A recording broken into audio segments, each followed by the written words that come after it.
Yeah, I'm so bad with starting on time. I can't lie. Woof, good morning. Hello. Woof, woof, indeed. Hello, everybody. Welcome to yet another installment of Being in My Kitchen with me. Why are you in my house? Holy shit. Hello. Is the music too loud? It is for me a little bit. This on my end. Sweet. Hello. Good morning. Hope you guys are all having a lovely, beautiful Sunday afternoon together. Hey, Petrikov. Darling, I need you to deliver this meal to me right now. Well, come through. I'm actually quite excited about it. It's going to be quite nice. Hello, Jackie. Jackie, hi. I have two Jackies in chat. Jackie and Jackie. Jackie Peanuts. It's good to see you. It's lovely to see you. In fact, long time no see. Yeah, hi. So, welcome on in, everybody. I'm not even going to start talking about what we'll be making until it is exactly 1 o'clock because I keep starting early. I saw chickpeas and I got excited. Me too, whenever I see chickpeas. Yeah, we're going to be doing some chickpeas. I have a nice little sack of chickpeas right here. We're going to be throwing them in the pressure cooker. We're not going to do anything too crazy with the actual preparation of the chickpeas themselves because it's all going to go into a salad essentially, right? It's all going to go into the salad. We're not looking to get it like super flavorful. All of the flavor is going to come from the salad. We don't care about having a really seasoned cooking liquid. If I was doing something like, let's say, like Mexican black beans, right, that's where I want a super heavily like seasoned flavorful liquid. I can then make refried beans out of it or something. You need a cooking with dollar shirt. That'd actually be kind of sick. I don't want to do merchandise yet until we're averaging 100 people watching all the time. I think those would be my minimum numbers before we even start thinking about getting some cool clothes in. So don't even sweat that part. Don't even sweat it. But also, hello. It's lovely to see you today. Hello, hello, hello. Okay. Is it 1 o'clock yet? It's 12:59. Damn it. Look at my knives, huh? With a Gengar helping you cook, that would be so cute. It would be my fursona. It would be a T-shirt of my fursona, and I wouldn't just like slap on a logo. I want it to have like this beautiful like long sleeve piece. That'd be quite nice at some point or another. But okay, I believe it is now. It's not 1 o'clock yet. I'm looking at the time on my phone. It has not hit that yet. Hello. Hope you guys are all having a lovely, beautiful day today. Please tell me it's 1. Fuck it. I'm not going to be annoying about this. We're doing 2 things. 1, we're going to do a very nice chickpea salad. I had a sack of chickpeas in my cupboard, and I was like, ooh, I would enjoy that quite a bit, wouldn't I? You're late? It's okay. Hi. It's good to see you. It's always a pleasure to see you. Hello, big fan. Okay. The chickpeas, they're going to go in the pressure cooker. We're going to throw in a little bit of onion, a little bit of garlic. It's going to cook in water. We don't have to cook it in chicken stock or anything because, once again, we're not using the liquid that the chickpeas are going to cook in for anything. We're going to strain it and then let it kind of sit out and chill out. Now, what everything else is going to be in the salad is going to be quite exciting. We're going to do some tomatoes and jalapenos under the broiler. The tomatoes, we're going to toss in some olive oil, a little bit of salt, and we're going to get them like really nicely like charred and roasted and super soft and sweet. And the reason that I love doing roasted tomato salads is because it gets rid of a lot of that excess liquid in the cooking process naturally. So that's a lot less water that's going to end up finding its way into the salad overall. Have a nice little bowl of cherry tomatoes right here for that exact purpose. Toss that olive oil, a little bit of salt, get that nice and blackened on the outside. The jalapenos are going to go in as well. We want like a little bit of that chili, we want some of the smokiness. Some of the jalapenos are also going to go into the mushroom frittata that we'll make. So the mushroom frittata is going to be mushrooms. We're going to saute it. We're going to add some onions, some garlic. I don't have any herbs besides parsley. Parsley is also going to be in the salad. Yeah, pretty standard stuff. And the frittata is going to have a bunch of Parmesan. I'm going to have both shredded Parmesan like on top and like shavings, like sheets. Like if we go in with like a vegetable peeler on the Parmesan cheese, we'll get like these nice long sheets that we'll be able to kind of tuck in throughout the whole thing. And maybe we'll finish it off with some of the feta. I got some really nice feta today for the stream. I went to my local Russian grocery store and I got this super creamy, this double cream German feta. And the reason I like it so much, I asked for the specific taste of it because it was the first time that I saw it. It was really creamy. That was not like a hard, dry, crumbly feta. Let me show this bad boy off, huh?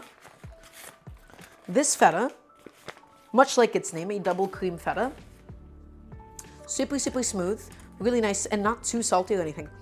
I think it will be, that's quite nice. I think it's gonna be really nice in a salad. And so I'm quite excited to actually include it. So, that being said, are we ready to cook? And this is where I would expect the unanimous yes, chef from everybody. This would be your time to shine. Thank you. Anytime I ask you guys a question, by the way, that's like a yes or no, I expect a yes, chef, right? Not a yeah, woo, all right? Not that. You know what I'm asking. Yeah, that's what I thought. Lovely. Great. Look at that. That's what I'm talking about. Okay, so pressure cooker. The kind of golden ratio for cooking any kinds of beans is volumetrically 1 quart of beans, couple cups of beans, to, let's say, like a quart of water, right? So let's say I have this right here. This is 16 ounces of chickpeas, right? The kind of thing that I've been looking into is mostly just any 16 ounce of chickpeas, any pound of chickpeas, 4 quarts of water. Normally I would do chicken stock if I was doing black beans. Once again, totally not needed. The pressure cooker is so based, isn't it? It's lovely. So, 4 quarts of water is gonna go on in, which is actually a fairly slow process. I'm sorry that maybe I can look at you guys like this. No, that's kind of awkward, isn't it? This should have taken a while. Nice. Yeah, we're only halfway full, guys. We can do a little less than 4 quarts, but again, it does not matter. We're not using the cooking liquid. This is mostly for actually evenly cooking the beans. So that it has like the right pressure and maintains the right pressure. It's actually quite convenient that it has something to measure the amount of quarts inside. That's pretty sick, I think. Okay, so let's begin, yeah? Boop. So, let's grab this pot. And we're gonna go in with the entire bag because what's the point of having half a bag of these lying around? Can I make myself, That's a bold question to ask, isn't it, Metal Jesus? What are the motivations behind asking me? You can't put a crying emoji after that and not seem at least mildly, suspicious. Okay. Whole bag of chickpeas. You know, you can theoretically like rinse it off a little bit. It'll be fine. It's not that big of a deal. Let's chill. Whole bag is gonna go on in. Sweet. Again, we're not sauteing any of the aromatics, right? We're not doing anything crazy. We're not browning anything. All that we need to do is quite literally pressure cook these chickpeas because it's going to be fully seasoned by the dressing. If I was doing a pot of regular traditional beans, that's when I would start sauteing some onions. I'd do all this fuck shit. Don't worry about this. We're just throwing in some onions and garlic to make A, myself feel better, and B, to get a little bit of aroma inside. So it's not just straight boiled beans. Okay, salt. Doesn't really matter how much we're gonna add again. It's not going to penetrate the chickpea that much. It's just going to affect the cooking process. Do a couple pinches. And now we can talk about our aromatics, can't we? So I got an onion lying around. I'm going to use an onion that I have lying around. Actually, I have those red onions back there, but I'd prefer to use the red onions for something else.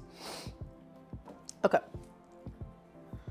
So just take that top off completely. No use for it. I need to have a waste bowl prepared that I did not do this time. Chickpea? Nope. Is that a Brooklyn thing? I don't say it like that. So maybe it's not a Brooklyn thing. Okay. We don't really want to keep the skins because we're not straining this stuff out. We're not straining out the liquid. Normally I would keep it in for like stocks and soups if I'm doing a broth. But in this case, just a quick little peel, not gonna hurt. Boop. Get all that stuff off. Excellent. And that is quite literally it. That is the onion. It's gonna go into the pot. Nice.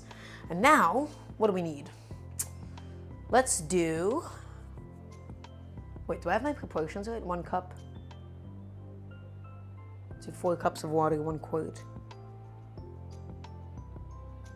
Did I add 2 times the amount of water that I needed? Is that what I just did?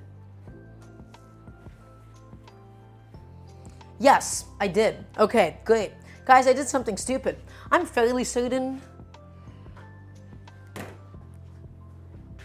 I did not do that. No, there's no way. There's no way I added 2 times as much water as I need. Excuse me. I'm going to consult Google for a second. That's what I'm going to do.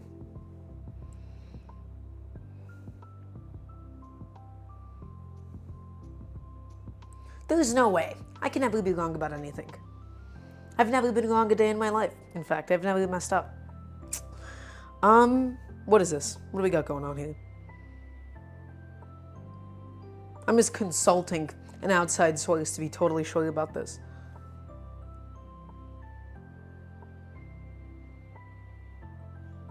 No shot. You are joking. Did I mess up? Guys? I think I messed up.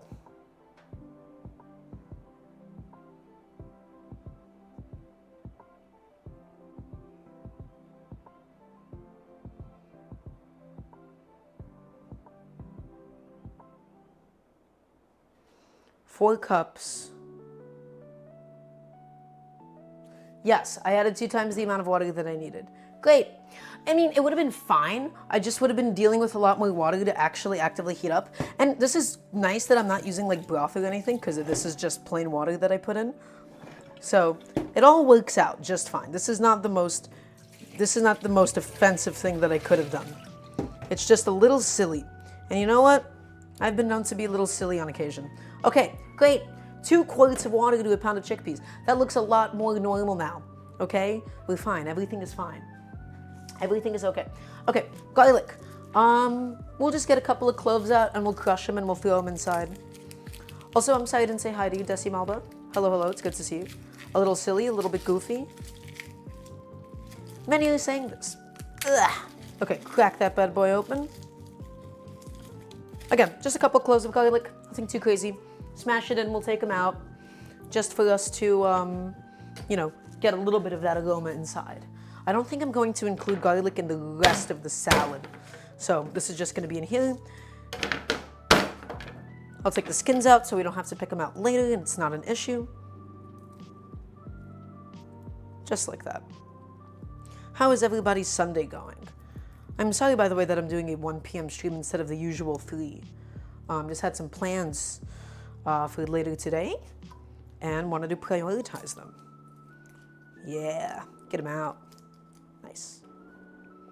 And again, I'm not worried about taking off the root for the garlic this time. The garlic's not going to be consumed. It's only just serving a job, serving a function. We're not eating it directly. But the skins tend to flake off and peel off. Or at least the outside papery ones do. I have a fucking presentation on Tuesday. I like to, you know what? Whenever I was in school or whatever, I did always love presentations. They were really fun to me. I love the attention. I love the pressure, being able to live present something. I've always loved that kind of, thing. It's always been really up my alley. So good luck. Have fun. Are you prepared? My morning has been okay. I woke up kind of groggy. Me too. I kind of slept like shit last night. That was a little unfortunate. I've lately been waking up 2 to 3 times a night, this entire past couple of weeks. And going back to bed and only getting 5-6 hours a night. It is not fun, and it's definitely physically catching up with me, especially with my skin quality, which has not been the best as of late. It's fine, but my group is slow, so I think it'll just be you talking. Also, thank you so much to Aerith the Robot for this Prime sub. Much appreciated. Thank you for the support. Okay, cleaned up my station. Let me just grab my, did I not take out my bench paper? I did. Aha. This is what it's best at. Picking up things that just stick to the cutting board. Or maybe not, sometimes. There we go. Nice. Sweet. Let's get some bay leaves.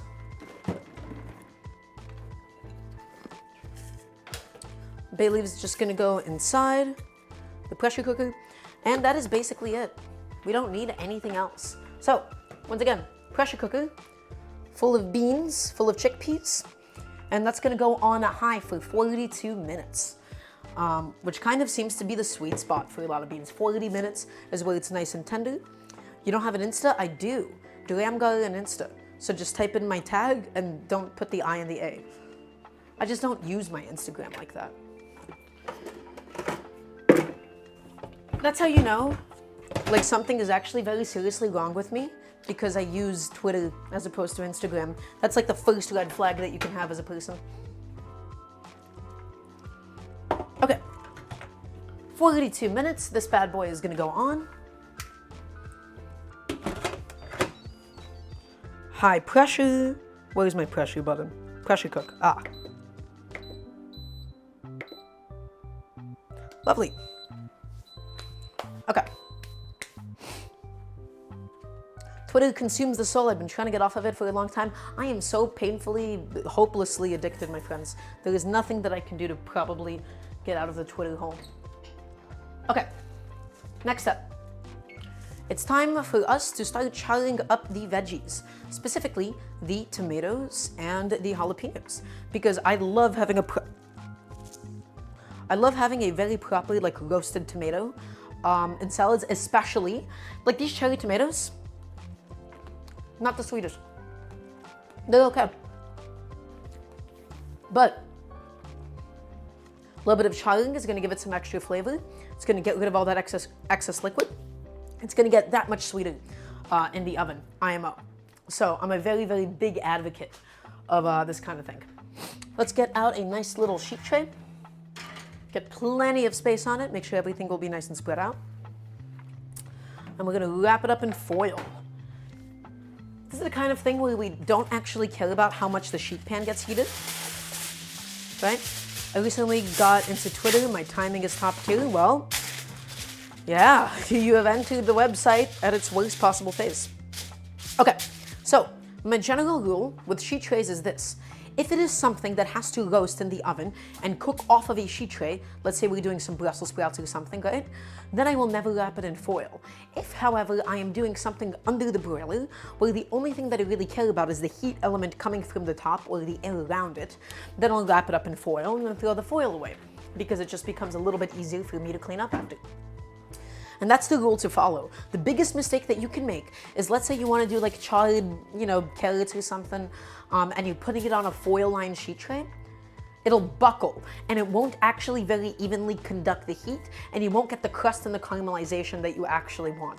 So in that case, you need that even, straight contact with the pan below. In this case, we only have the heat coming from the top, and so we're not, we can wrap it up in foil just fine. So, tomatoes going in. Jalapenos, I'm actually just going to quickly take the tops off because these are prone to burning a little bit sooner. Just throw it in the air fryer. I don't know if I'm legally allowed to do that to myself on Twitch. Never mind. Stupid thing with the history program is memorizing an essay does nothing. Essays are actually useful. I see. Okay. Olive oil. A bunch of it. The salad is going to be filled with olive oil, my friends. We've got quite the Mediterranean vibe going on, don't we? Right? We will have the feta cheese. We'll have the parsley. It'll be nice. In this case, it's just to like lubricate, but then also for a little bit of flavor as well. And now, I actually didn't follow my own rule when I said, oh, don't season things on a sheet tray. In this case, I don't care about it being too evenly seasoned, but I kind of disrespected my own rule, where I said, always do this in a bowl. And you know what happened? I just forgot, okay? I'm a human, I know. Woof, surprisingly. I am known to make mistakes from time to time. Not often, though. Usually I'm perfect. Okay, now, nice and generous with a bunch of salt over the top. Will it help draw out moisture? I don't know, but it'll help us get nice seasoned product. That's what it's going to do for us. So, all the way over. Another big old pinch. Remember, a lot of it is going to dissolve in the liquid as well. And now roll everything around, and they'll be fine. Especially the jalapenos, because they're so big. Oop, I lost one of the cherry tomatoes. Quite good.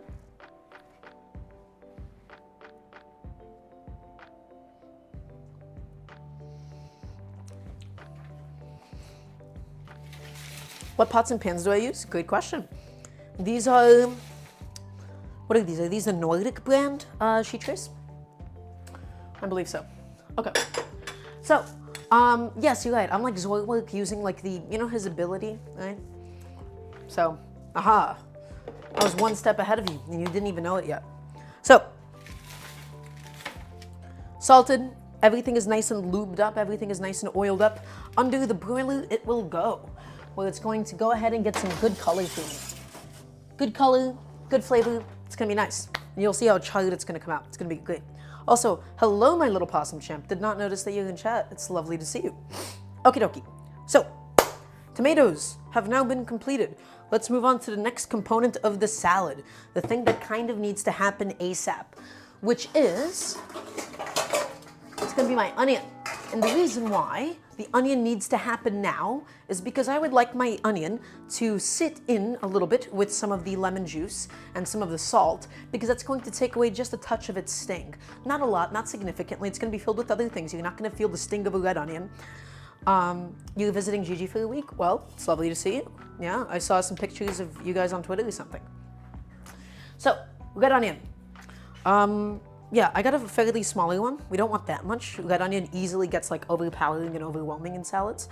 But once again, we're going to soak it in the lemon juice, as much acid to possibly cover it. And a little bit is going to, it's going to mild out, right? Which is gonna be nice. It's not going to be super harsh or anything. So, onion goes in, especially as the salad sits. It loses a lot of its harshness. So, I hate the way that most people cut onions for salads. I'm gonna say this right now. Most people, they do these massive fucking half moons, and then you just get these big strings of onion, and then there's no point. It's just like slipping out of your mouth like noodles. I don't like long objects in salads.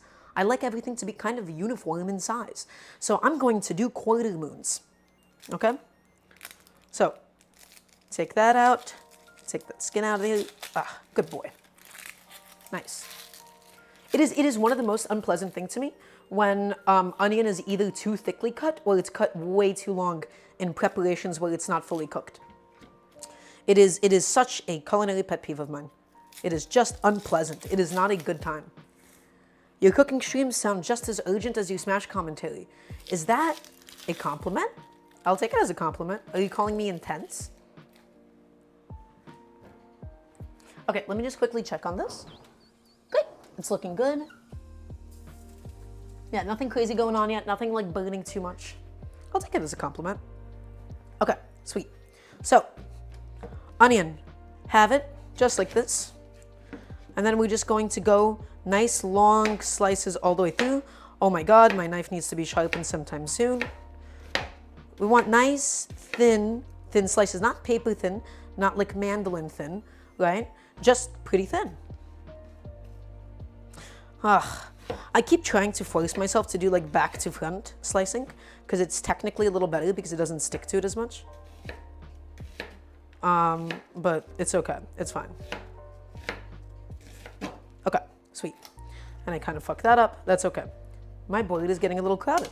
Let's get the stuff out of here. And into the bowl it's gonna go. Boop. Nice long slices, okay? We don't chop things here.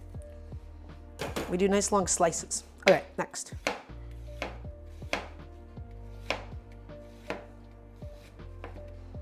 I do talk fast. I would like to slow down. Actually, that's a pretty good reminder. Sometimes I talk a little too fast. I talk so fast that I look back on VODs and then I listen to myself and I'm like, oh shit, that's a little too much, isn't it? So that's a pretty helpful reminder for myself. So thank you, in a way. I talk fine. I fluctuate. No. This is true though. Sometimes I fluctuate to the totally like opposite side where I'm like brrr, and I'm tripping over myself. So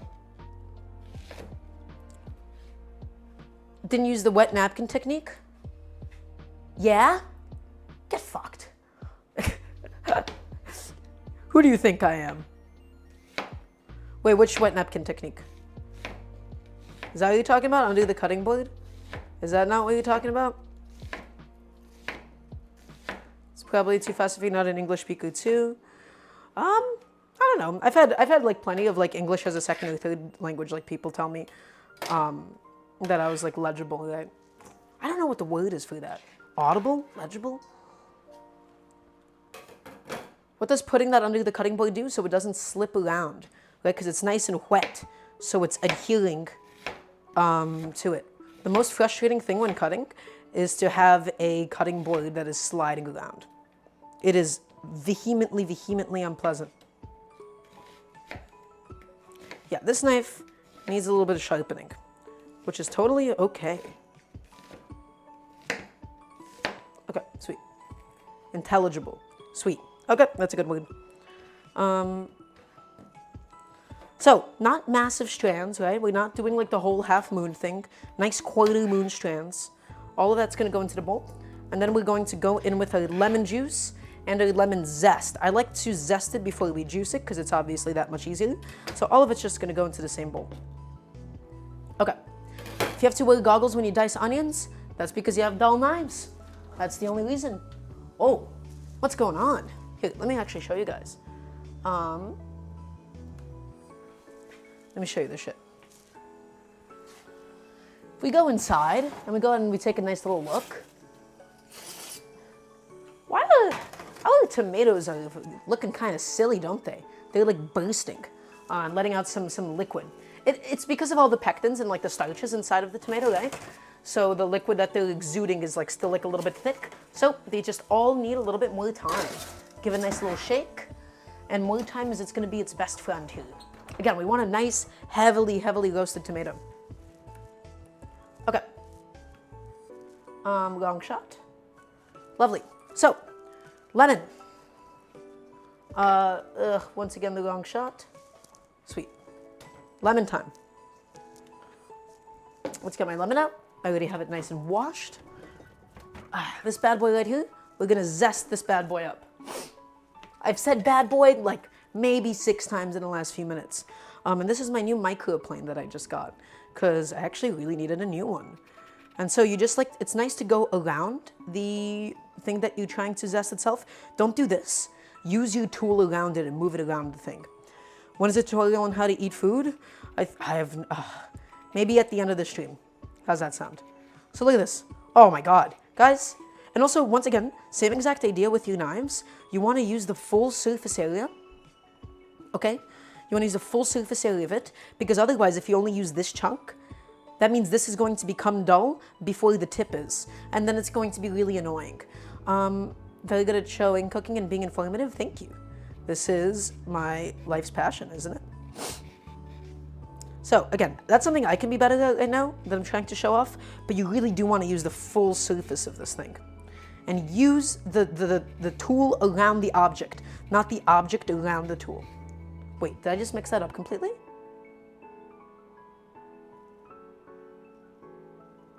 Use the tool around the object, yes. You don't want to, do all that. It's a fairly inefficient motion.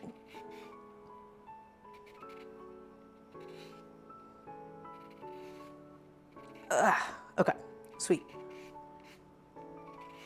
Holy shit, that's a lot of lemon zest. We're gonna get a very lemony salad, don't we? Okay, sweet. We don't have to use all of the zest. And guys, I gotta say, it is so nice finally having a proper zesty.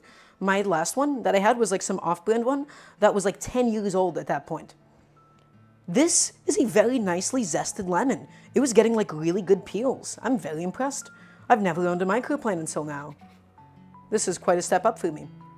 Okay, and again, you don't need a lot. A little bit of it goes a fairly long way, okay?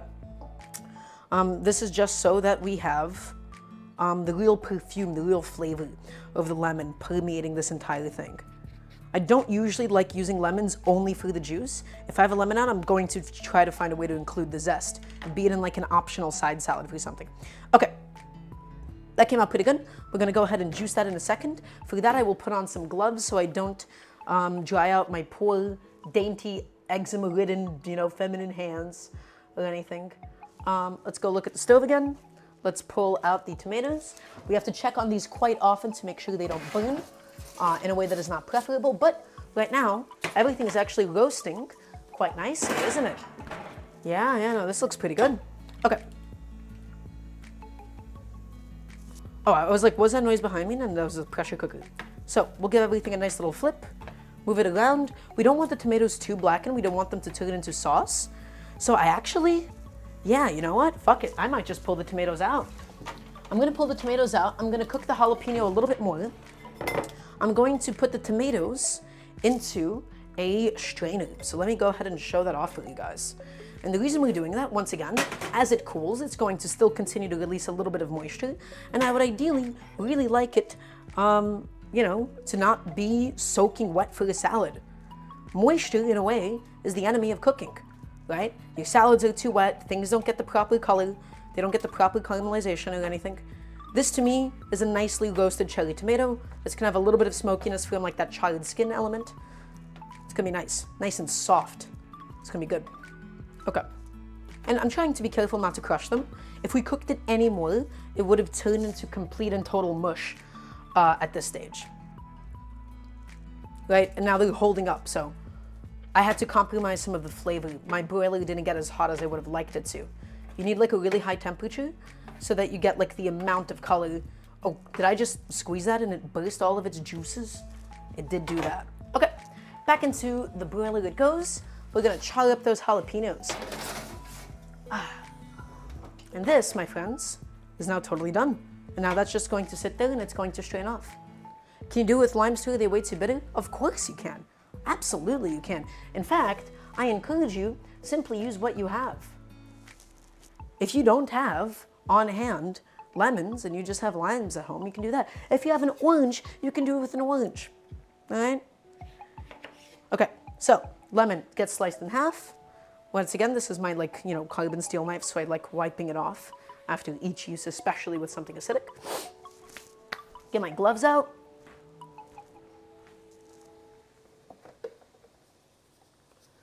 Ooh, and the beans are soon about to start pressure cooking. They've been building up all this pressure for so long. Oh, shit. Oh my God, did I just start a fire? Oh, that's so funny.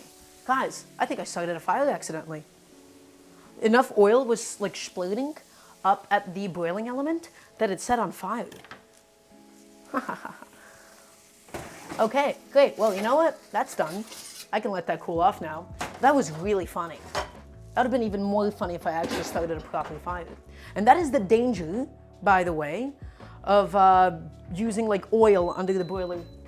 That's not the smoke alarm, that's the pressure cooker. That is the danger of that, right? Typically speaking, I don't do anything with oil under the broiler like that in a home setting, usually just dry stuff.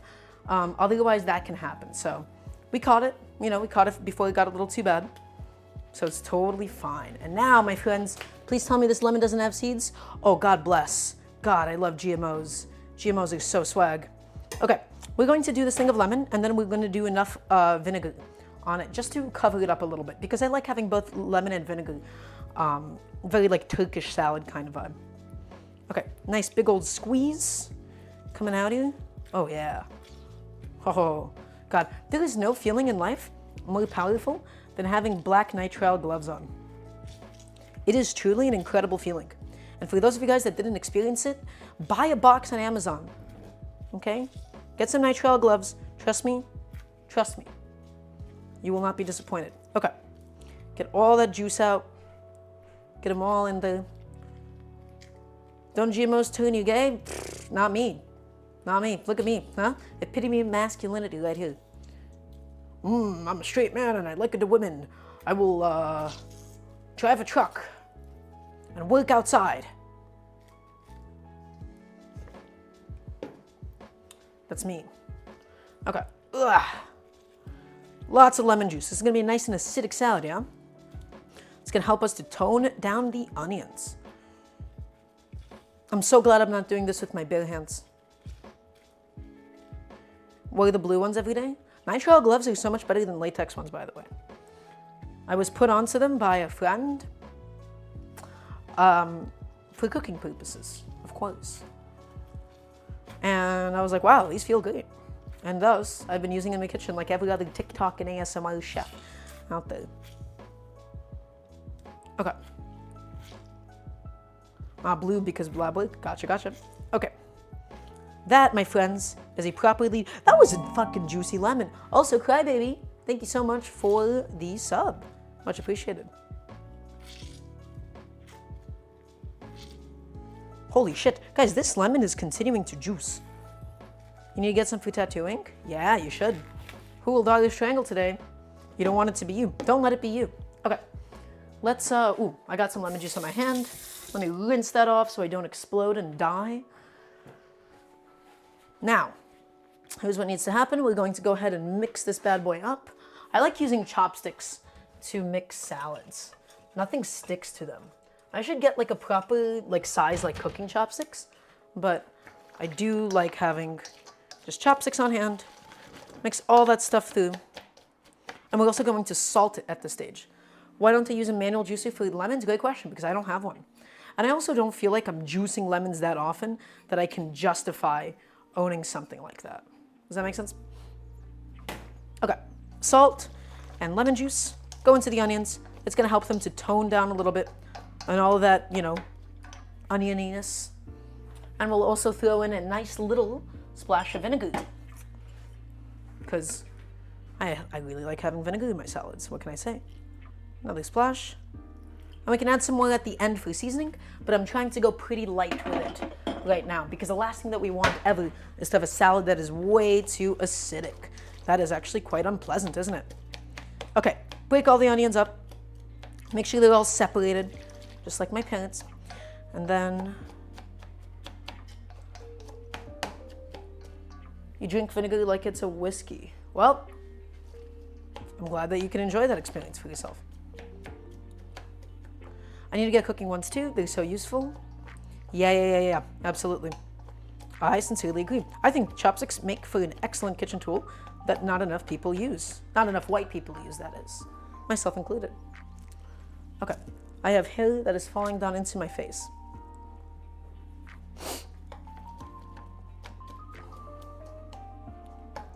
Is it true that red onions are sweeter than white onions? No. In fact, I'd argue sometimes they have more sting. Whether or not they're sweet just kind of depends on how they're grown. Really, the sweet ones, if we're talking sweet, is like a proper, like authentic Vidalia onion. Now that's a sweet onion. Okay? Okay. Oof. 1 second. The vinegar stinged my nostrils a little teeny tiny bit. Okay, next. We have a couple of other things that we need to prep, don't we? We have some cucumbers. I am going to try and avoid adding anything else to this salad bowl for a little bit, because I would really like to just let the onions sit by themselves, right, and not dilute whatever we have happening in there. The tomatoes, by the way, guys, I would love to show this off for a second. This is all of the excess liquid that has been slowly coming out of the tomatoes as it's been sitting, okay? So all of that would have otherwise just gone into the salad and made, admittedly, a bit of a mess. But that's not the case. Okay, actually, I think that bowl is too shallow. I might need a bigger bowl. I'll just pour out the liquid. It'll be fine. And yeah, I'm losing a little bit of flavor as well, but what I'm ultimately getting is a much more concentrated, sweet tomato product, which is what I need. Okay. The jalapenos are also cooling off at the moment. We're gonna wait for them to be cool enough to the touch. Some of them are gonna get chopped up into the salad, and some of them I believe I would like to use for the frittata as well, when we do get to that. So, we have some cucumbers, don't we? I will never peel a cucumber. You will never catch me peeling a cucumber. I think that is one of the worst things that you can possibly do to them. I think the skin has a lot of flavor, also maybe some nutritional value as well. Also the texture, okay? We're not peeling cucumbers here. These are 3 nicely washed cucumbers that I did beforehand. Again, by the way, guys, biggest piece of advice. Whenever you're done at the grocery store, you take the things home, don't cook immediately. Who the hell peels a cucumber? Way too many people. Skin good, absolutely. What was I saying? Oh my God, dude, my GoPro is fucking glitching out. That is no good that it does that. What was I gonna say? Grocery store. That's right. I take them, I wash them, and then I put them in the fridge. The most annoying thing is being like, ooh, I'm so ready to cook. I can't wait to cook with all these lovely bits of produce. And then you have to sit there and you have to wash it and you have to dry it out and you have to wait. The best time to wash your produce is way before you're ready to cook. Keep it in advance, cleaned and stored in your fridge. There's two important concepts that you need to understand. Well, not two. There's destructive prep and then there is non-destructive prep work. Knowing how to do non-destructive prep work, meaning modifying an ingredient in a certain way that it can still hold up in the fridge and be ready to use it. For example, with the cucumber, which was washing it under water and drying it off and letting it dry in the fridge. That's non-destructive. That's not going to make it spoil faster. An example of destructive prep work would be if I were to go ahead and chop this up into little pieces and then I have it ready in the fridge. And the reason that's an issue is because it spoils faster and it loses its texture faster. So I'll never do that. Same exact thing with my herbs, with my parsley. I wash it, I rinse it, I soak it, I put it in the salad spinner, but I'll never mince it in advance. Do you like Argentinian food? I've not had Argentinian food a lot of times. I would like to have it a little bit more. I don't know too much about it. So point is, non-destructive prep work would include washing this as soon as you get home, and then, now that I'm ready to cook, I'm able to go ahead and take it out of the fridge. The worst thing that you can do when you're so excited to cook is to then have the sopping wet fucking cucumber sitting on your cutting board. Ugh, it is obnoxious. It is really awful. Okay, so I need a temporary storage container for my, oh my God, the tomatoes are continuing to leak. Whoa, that's a lot of water coming out. Okay, I'm actually gonna give them a nice little toss, nice little mix. Let them expel more water. Okay. So I need a temporary holding container because the goal at the moment is to just let the onions sit with all that acid. And you'll notice some of the color is starting to come out too, right? Mix it up, make sure everything is evenly incorporated at all times. I believe we're also going to do some toasted black pepper and some toasted cumin for the salad. I think that would be really, really nice. Some nice warm spices like that, yeah? Love having black pepper in a salad, of course, but the cumin I think is going to be like a very pleasant and welcome touch. Okay, so cucumbers. I am thinking about the kind of shape that I want at the moment. Let's do that so it stacks up a little bit easier. And then, from here on out, what should I do? Let's cut this into thirds. These are fairly thin cucumbers, just like that. Cut that into thirds. We'll get some nice sticks. And remember, guys, if it's ever cleaving and you're noticing that like the knife is going like in an angle like this when you cut, that's because you didn't slice it. That's because you chopped it like an axe, okay? If you want a nice straight cut all the way down, use the full surface of the knife and then you're gonna get nice and straight batons, just like this. Gotta love cucumber. That is the best. So, cucumber batons. We're going to chop these up into nicely sized cubes. Think of the size of the chickpea. We want to go a little smaller because these are going to be kind of wet. Just like that. That is perfect for my salad. IMO. Dara doing British food but making it look appealing. I don't think I've ever really cooked British food like that. I'm not into deep frying at home, so I wouldn't be making chips, fish and chips or anything. Cucumbers. That's it. So, once again, we'll do this into thirds. Look at this, it's not cleaving. We're getting nice, perfectly straight, flat cuts, just like that. Okay? Actually, it's quite easy to do batons once we get it down nice and flat like this. Okay? I should be using my Schroeder knife. No, it's fine. Okay, sweet. In fact, let's prep all of these into batons first. I think that's going to be the plan. I should try, what is it? How's that said? Faina? Faina? Salted chickpea pancake. I have heard of faina. Yeah. Served with pizza. My goodness. 1 and 2. Perfect. Sweet. Bunch of nice little batons. 1, 2. The knife is actually 2 feet long. Dara is just gigantic. I'm glad you understand. Okay.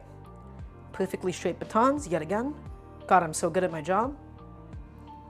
Happy Sunday. Happy Sunday, Lego Batman fan. It's lovely to see you. Guys, can somebody gift Lego Batman fan a sub? Because Lego Batman fan is always, always here. And thus, should also have access, in my mind, to the emotes. Have you guys seen the emotes? It's so good. Yes, I am 6'2", thank you. I am 6'2". Nobody believes me. It's so fucked up. Possum and I know each other in real life, all too good, right? Possum knows I'm 6'2". Thank you, very sweet of you. Much appreciated. Okay, sweet. My boiler is getting a little bit crowded, which is kind of on me. But I like doing this kind of prep all at once. So then when I have to go ahead and chop up the batons into cubes, it's all just gonna be smooth sailing. So, and again, guys, this is a salad. You're going to eat all of these pieces. They're not going to cook down, okay? You want to take care to make these nice and even, okay? This is where you're going to notice knife skills, especially in something like a salad. None of this is getting blended up. None of this is getting processed. None of this is going to end up cooking down. So take some care, take some time, do it right, do it with some love. Go as slow as you need to, right? And then get those cubes. Oh shit, those are way too big. Great. Do I have any tips on how to become 6'2"? Yeah, you can get leg lengthening surgery. That is a thing that people do now. So get a nice little bunch, get a nice little pile going. 1, 2, 3. I wish this cutting board was bigger. Great. Beautiful. Chickpea-sized cubes. You've talked to the King of Sweden? Did I win a Nobel Prize? Who? Me or are you asking Elena?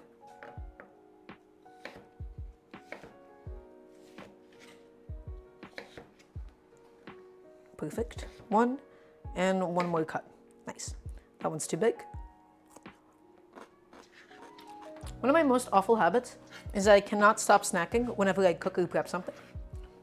Whenever I used to, like when I was a kid, right? I used to apprentice in kitchens. I got scolded on that more than once. I just can't help it. Okay. So.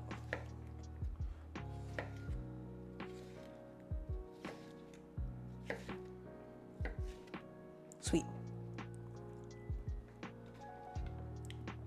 Food is indeed too good. I just genuinely could not help myself. I'd be like, ooh, yummy. Is for me? Question mark? Let me strain off my tomatoes again. Oh yeah, they're expelling a lot of liquid, my friends. That is a lot of liquid that's just coming out of them. And they're going to continue expelling it as we sit and hang out. Chickpeas have 27 more minutes on them.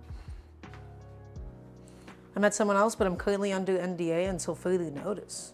Oh, that's very ominous, isn't it? Quite the ominous statement. Okay. So,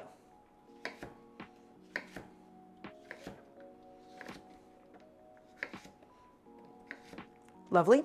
We have now prepped all the cucumbers for spooky season. Whoa. Nice. That's all the cucumbers. Prepped, chopped up. And also what's nice about having a nice sharp knife, when you get clean cuts like that, you don't crush a lot of cells, the vegetables will not be as wet. Quite nice. Now, next up, into the salad. What will I do? I was gonna do some parsley. So let's get that out of the fridge. It's a salad. This is where I like to be kind of meticulous with this kind of thing. I like to do individual leaves, right? I don't love doing just like massive pieces of parsley. Sometimes I leave the stem on. In this case, I'm going to go ahead and go bit by bit, individually. And then we will throw the stems out, right? So take the leaves, pick them. I have to head up, but thank you, darling. Your cooking streams are awesome. Well, hope you hang around. If you're not in the Discord, Papaya, I'm not sure if you are, please join the Discord, !Discord. You will be notified of course, whenever there's a stream. Or you can also just follow me on my Twitter. That works too. Oh my gosh, just have a lot of loose leaves, don't I? Okay, that works. That works just fine, actually. Get rid of some of those big stems. Boom. You don't have to go crazy or overboard with this, but again, to me, parsley needs a very fine mince. No, I said papaya. I said papaya. Thank you, Elif, for the plug.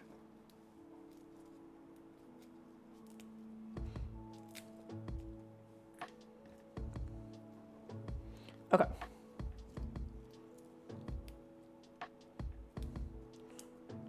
Yeah, not a lot to really say about this process. You just kind of go at it.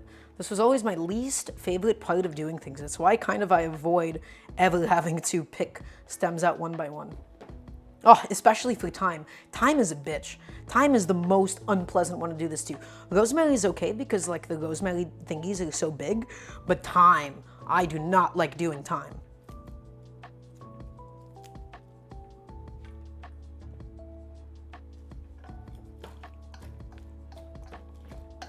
Just getting my onions yet another mix.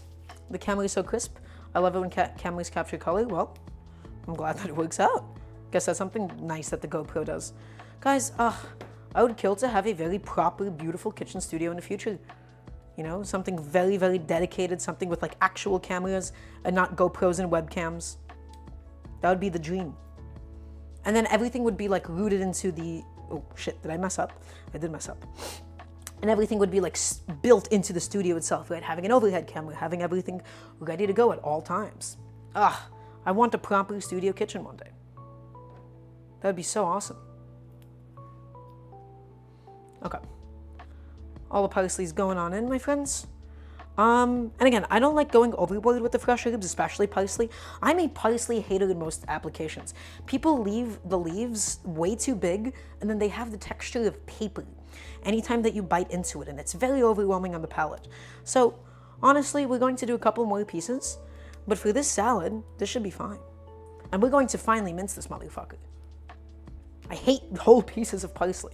I love whole pieces of cilantro, love basil, all these other things. Parsley, small doses for me.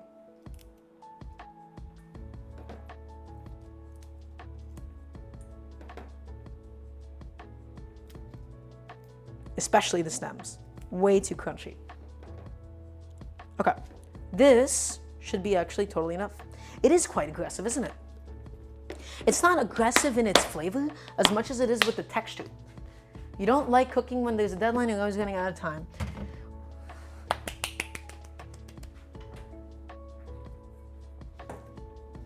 Sorry to be an asshole about that, but that was a very corny joke.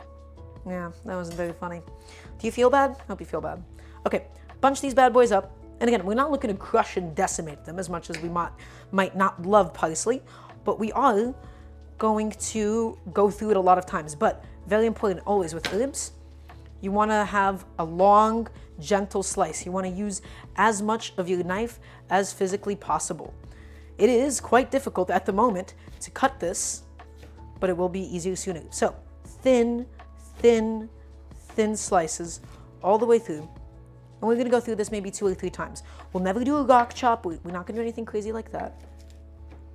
Oh, I should get this knife sharpened ASAP. That's my next order of business. All the way through, nice and gentle. Okay, give this a nice quarter turn. Let's mince these bad boys up. Also, by the way, I love herbs. You know what I hate? I hate lettuces. I almost never will cook with a lettuce, be it arugula or romaine or iceberg. Never, never, never, never. Because you know why? They're big, wet pieces of texture that are not eco-friendly. They take up a lot of water and don't do anything in exchange. I love herbs because they actually have something to say and do, and they give like a lot of aroma and flavor, and they serve a very specific function in any dish. Can't say the same about lettuce. So you'll almost never find me cooking with lettuce. I make an exception for something like spinach because I like having spinach cooked down. I love doing creamed spinach of all kinds. That's always a good choice. But you will never, never, never, ever find me using iceberg or romaine for anything. I just think as ingredients, they suck. They fundamentally suck. They should not exist as ingredients, in fact. So, going through all of this parsley, not bruising it up or anything, right? Nice and gentle slicing going on here. One more time.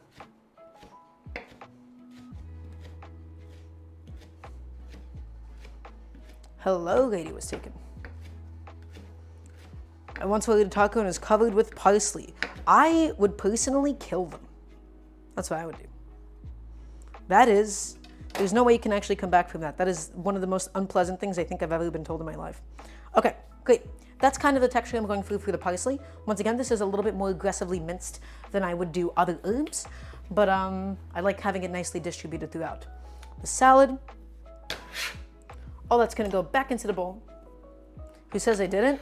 Did you just admit to that on Twitch? Oh, it's over. The feds are coming for you. You usually add kelp. I have never really cooked with kelp. I know people that do. Okay, next, jalapenos. Are they warm? Nope, they're perfect for us to use now. Great. Once again, I like having the charred jalapeno taste inside. It's going to give it a little bit of taste. Maybe that's the NDA. Funny. 2 of these jalapenos are gonna be going into the salad, seeds and all, because I want some of that heat. And the other jalapeno seed and all is going to go into the frittata. So, cut off the ends, just like this. Great. Actually, do I want to keep the seeds in? That's a lot of seeds. That is an aggressive amount of seeds. Am I going to be a baby about this? We'll take out half the seeds. That's what we'll do. On half of the jalapeno, we'll take out the seeds. On the other, we'll keep it fully intact. Boop. And what's nice about it being like a proper roasted jalapeno is that it all comes out nice and easy. Okay, fine. We'll cut the other one slightly differently. So in this case, these you want pretty fine, right? You don't ever want to bite into a massive piece of roasted jalapeno. In a salad, you want everything to be nicely distributed throughout. So thin slices all the way through. And then we're going to go back over them and chop these bad boys up into cubes, just like this. Tiny cubes, tiny. This is going to add some spice. It's going to add some char, little smokiness because of the fact that it was charred. It's also going to make it a little bit more vegetal. We don't have a lot of like vegetal flavors going on in the salad, which feels odd to say. But we really don't, right? We have tomatoes, which are really sweet. We have cucumbers, which are really fresh. The only things that are vegetal tasting, what I would associate with that, would be the parsley and now the jalapeno being added. Ooh, I can't wait to touch my eyes later. I'm going to mess that up, won't I? Okay, one of them going on in. Big onion slices with tiny pepper cubes. Why, Dara? Because the onions are going to be soaked and they're losing all of their heat. And any smaller pieces of onion, and it's just going to stick to the sides of the bowl. You can't have it be too small. It's a texture thing in the way that it actually transfers and moves around the salad. Trust me. Because they're not big onion slices either, by the way. They're quite thin. Oh, fuck it. We're not doing the seeds. I'm going to be a baby about it. I don't want to risk the salad being too small. You know what? We'll leave a little in. We'll leave that much in. It'll be fine. We'll take that out. We'll leave that much in. It'll be okay. So, once again, slice this up.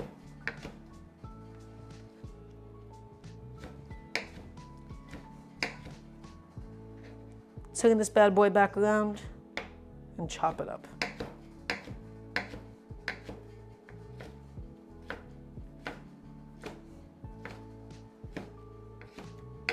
Perfect. Awesome. In fact, that's all the jalapeno. We got basically everything prepped through the salad now, don't we? We have the jalapeno already done. We have the parsley done. We have the tomatoes done. We have the onions done. We're just kind of waiting on the chickpeas. Your mouth is watering looking at that pepper? Yeah, it's nice and charred. It has a lot of flavor going on. Okay, lovely. All that's going on in. Nice, nice. And this is the other basis of our salad. And now I'm gonna add in the cherry tomatoes. The cherry tomatoes, I'm actually going to try and cut in half. We'll see. We'll see how well that works. I might just leave them in a whole. Yeah, they're really fragile. Oh, that's so good.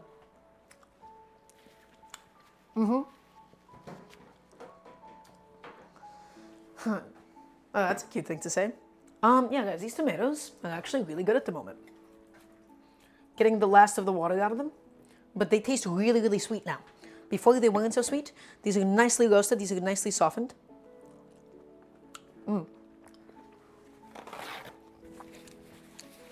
Should I cut these in half? I guess I can try. I guess I can try cutting them in half, but I have a feeling that these are going to be way too soft and delicate at this stage to do that consistently too. Yeah, we'll cut them in half like that. We're not going to cut them in half lengthwise. We're cutting them in half like this. Oof, this knife is dull. But also it's a little harder to cut through tomato skin once it's cooked and shriveled up. When it's like tight. Oh, these bad boys from Hunter x Hunter. Those are, you know Nanika, you know Alika from Hunter x Hunter? That's Nanika's face. The demon girl that she has.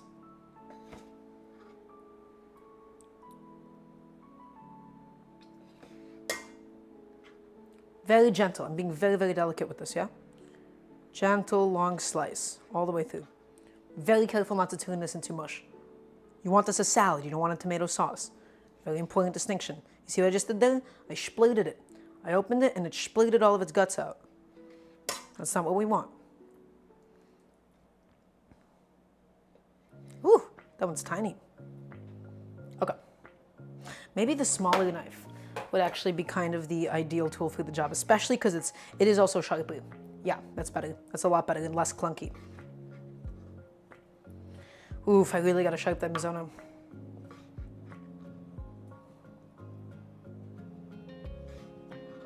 Boop. Oh, I'm quite excited for the salad, guys. It's gonna be really tasty. We have a lot of flavor going on. Oh, and the feta cheese. I gotta put that in the freezer. The feta cheese we want to put into the freezer so that it firms up just a tiny bit. I'm actually going to do that now, right? Put in the freezer and then we're able to crumble it. If it's too warm, it's going to just turn to smush on the cutting board. Feta cheese, into the freezer it goes. Got it right here, nice and ready to go. Talk about your three least favorite cuisines to cook. That's a good question. I actually don't know if I have an answer to that. I know my favorite to cook is Mexican, right?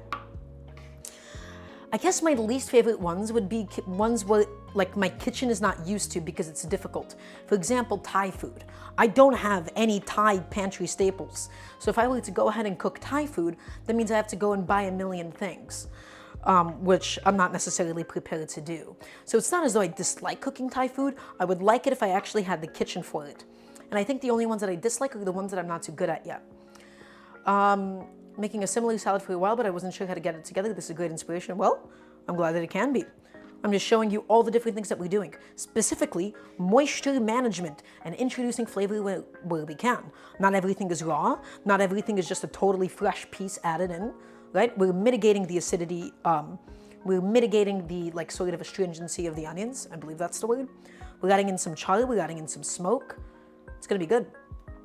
And then we'll toast up the spices as well.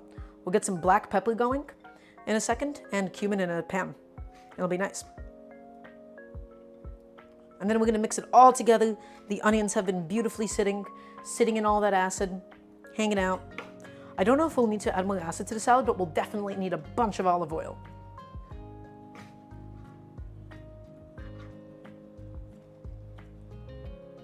But yeah, no, I'm actually really glad that this was able to help you. Making salads, guys, is really fun. Very creatively inspiring, isn't it? Because this was quite literally, I looked in my pantry, I saw chickpeas, and I was like, oh shit, I want a chickpea salad. I saw these cherry tomatoes that weren't amazing. I was like, oh, I want to do a chickpea tomato salad. And I was thinking, what would be nice with that? Feta. And I also had some parsley lying around. Okay, great. Lovely, in fact. Let's clean up my board. Really nice and quick. That's all going to go into my waste bowl that I have dedicated. Exiting the frame. Nice. Okay. Rinse off my hands so I get all that tomato off of me. And so the order of operations now, we're going to go ahead and toast up some cumin and black pepper. We're actually not going to turn it into a powder. We're going to do like crushed. So we won't go all the way around it. We'll just crush every single individual seed in the mortar and pestle, which will be a little bit different from the way that I usually do things. but I think it's going to ultimately result in a better product. It's going to result in something a little tastier. Okay, great. And I got to rinse off my knife because that is acidic, isn't it? And you really don't want acidic things to be kind of kept there. Once again, cleaning off my station, cleaning off my cutting board. I can put away some of my vegetables that I don't really need at the moment. How are we doing, guys? Doing good? We hanging out? I'm gonna put these away just so they're out of sight, out of mind for a little bit. Give the onions yet another mix all the way through.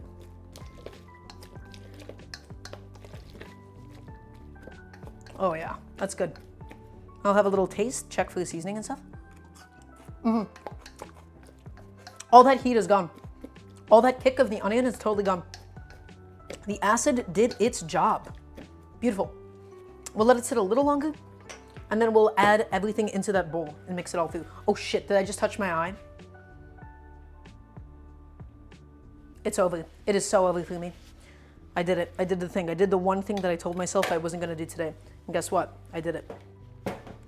I am a little silly from time to time, aren't I? We love jalapeno eyes, don't we? My favorite. Yeah, it's okay. It's fine. I'm not upset about it. I'll never be upset about it. Okay. Wash off my knife, really nice and quick. Chickpeas have 9 more minutes on them, which is good. Oh, but the pressure release is gonna take a while. It's gonna take like 20 minutes. I'm in no rush though.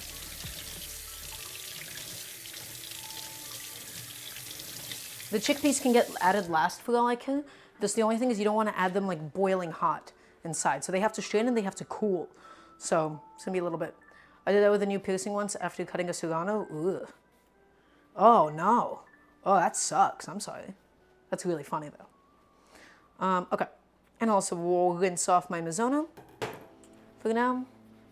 And I'll put my cutting board away because we're not gonna need it for a second. Let's head to the front. Hi. Good to see you guys. Rinse that bad boy off, make sure nothing is stuck to it.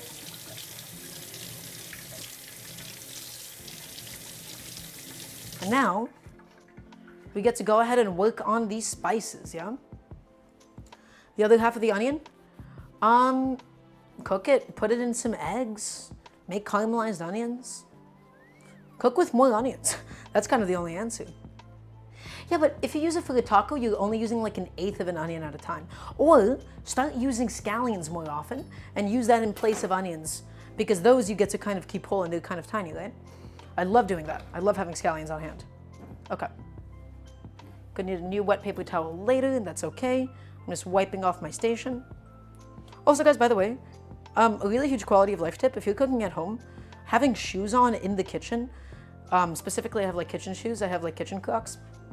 Really nice. You're not slipping around. And then also, if you're autistic, which you probably are if you're watching me, like the idea of like stepping into anything wet is just awful. It is one of the most unpleasant sensations imaginable.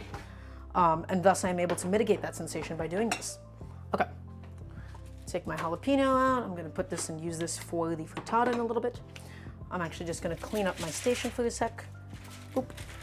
My sheet tray is totally clean. Right? Yeah, totally clean. Nice. That's what I'd like to see. Okay. Let's toast up some spices. Yes, I am. Stove. Much better. Hi. Okay, so in a little pan, much like this one, we'll go in with a healthy, generous. Where's my cumin seeds? Did I lose my cumin seeds? Is it over?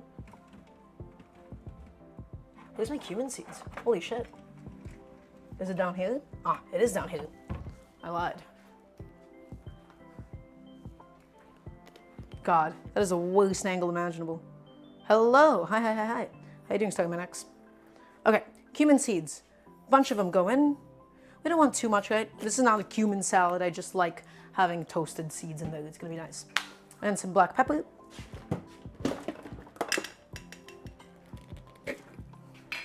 All of that's going on in. Black pepper you can be a little bit more generous with because I was planning to have a lot of black pepper in the salad. Just that much. And we'll toast it up. We'll get it nice and heated. Always love a good cooking stream? Well, welcome, welcome. So, heat up our spices. I feel like I really need to start diversifying some of the spices I use. I just felt like cumin and black pepper would be really nice in this like Mediterranean salad. Would be just really good flavors to have. You don't need a low heat or anything, just keep it moving. That's the only thing.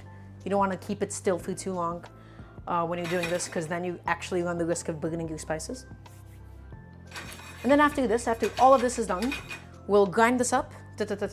We'll take the cheese out of the freezer, we'll cut that up, we'll throw that in, we'll mix it all together, and then we'll wait for the chickpeas to cool off. That's kind of the plan. Everything is working out quite nicely time-wise for us.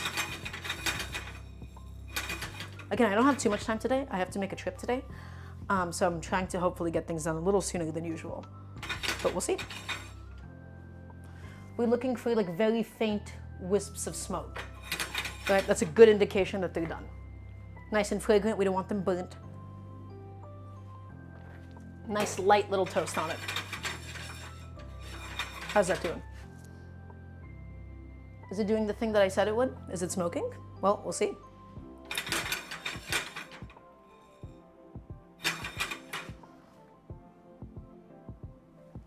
Not quite yet, still needs a little bit more time. Ah, I almost put my hand into the fire. I just wanted to give it a little smell.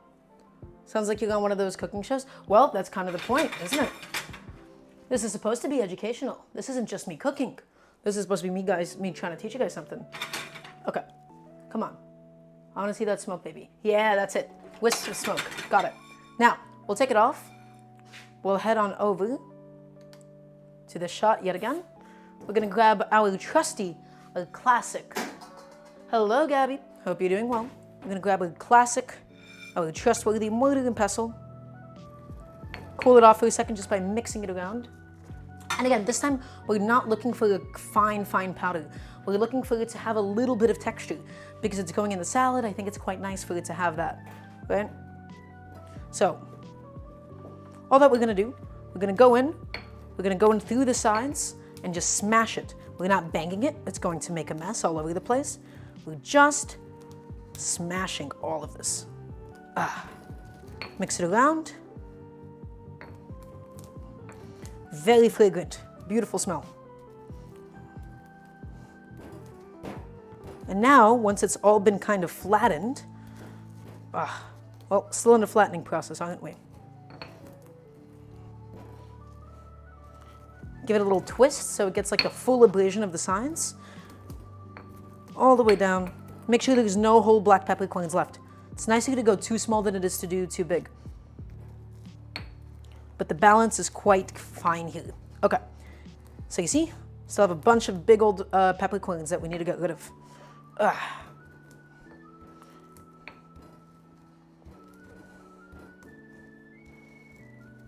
And we're not going to add this to the salad immediately. We're just going to do this at the end, right? But this is going to give it really good flavor. Nice.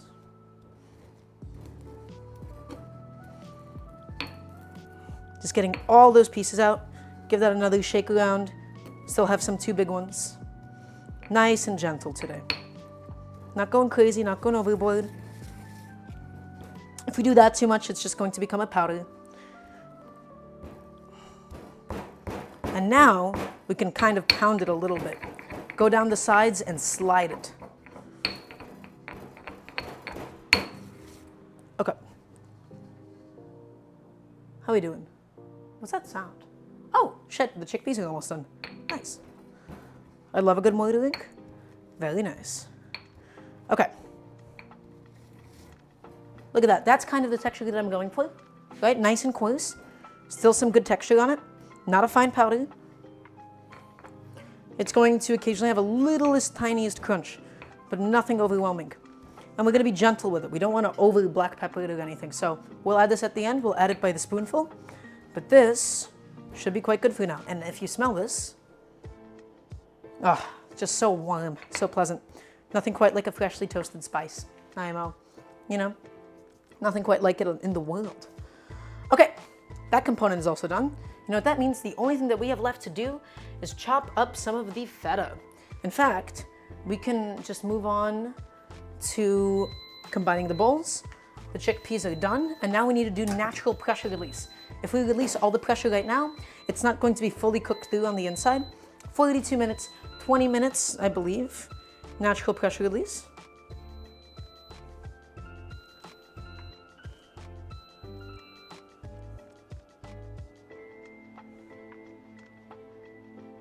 Sorry, I just got a DM.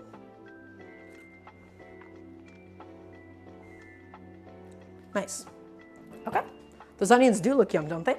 They've almost pickled in all of that lemon juice that we've added. Shit, did I just spray that all over?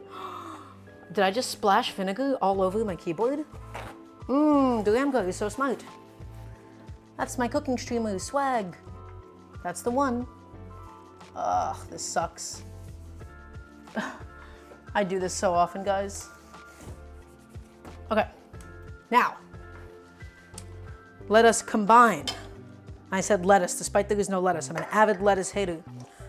Everything is going on into the bowl. And we're going to fully incorporate this because when we add the feta, we have to kind of gently mix it in so we don't smush up the feta, right? So we can be a little bit more aggressive now, fully incorporate this, and when we add the feta, we just ever so gently go in. So, get all those cucumbers inside.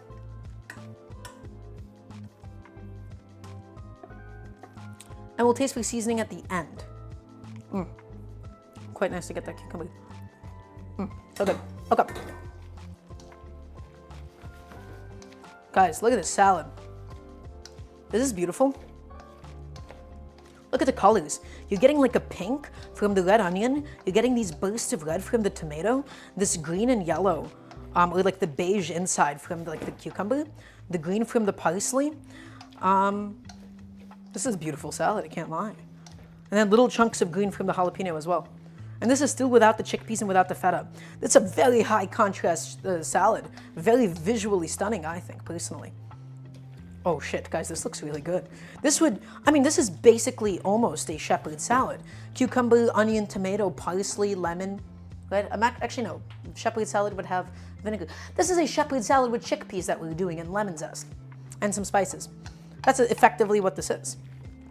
I didn't go into it with that intention, but if I had to put a name for it. But I wouldn't call something a shepherd salad if I'm adding things that like don't normally go inside of it. That's a little disingenuous. Okay. Look at this, guys. Look at this fucking thing, huh? Beautiful. Ooh, ho, ho, ho, ho, ho. Nice. Okay. 32 minutes of natural pressure release.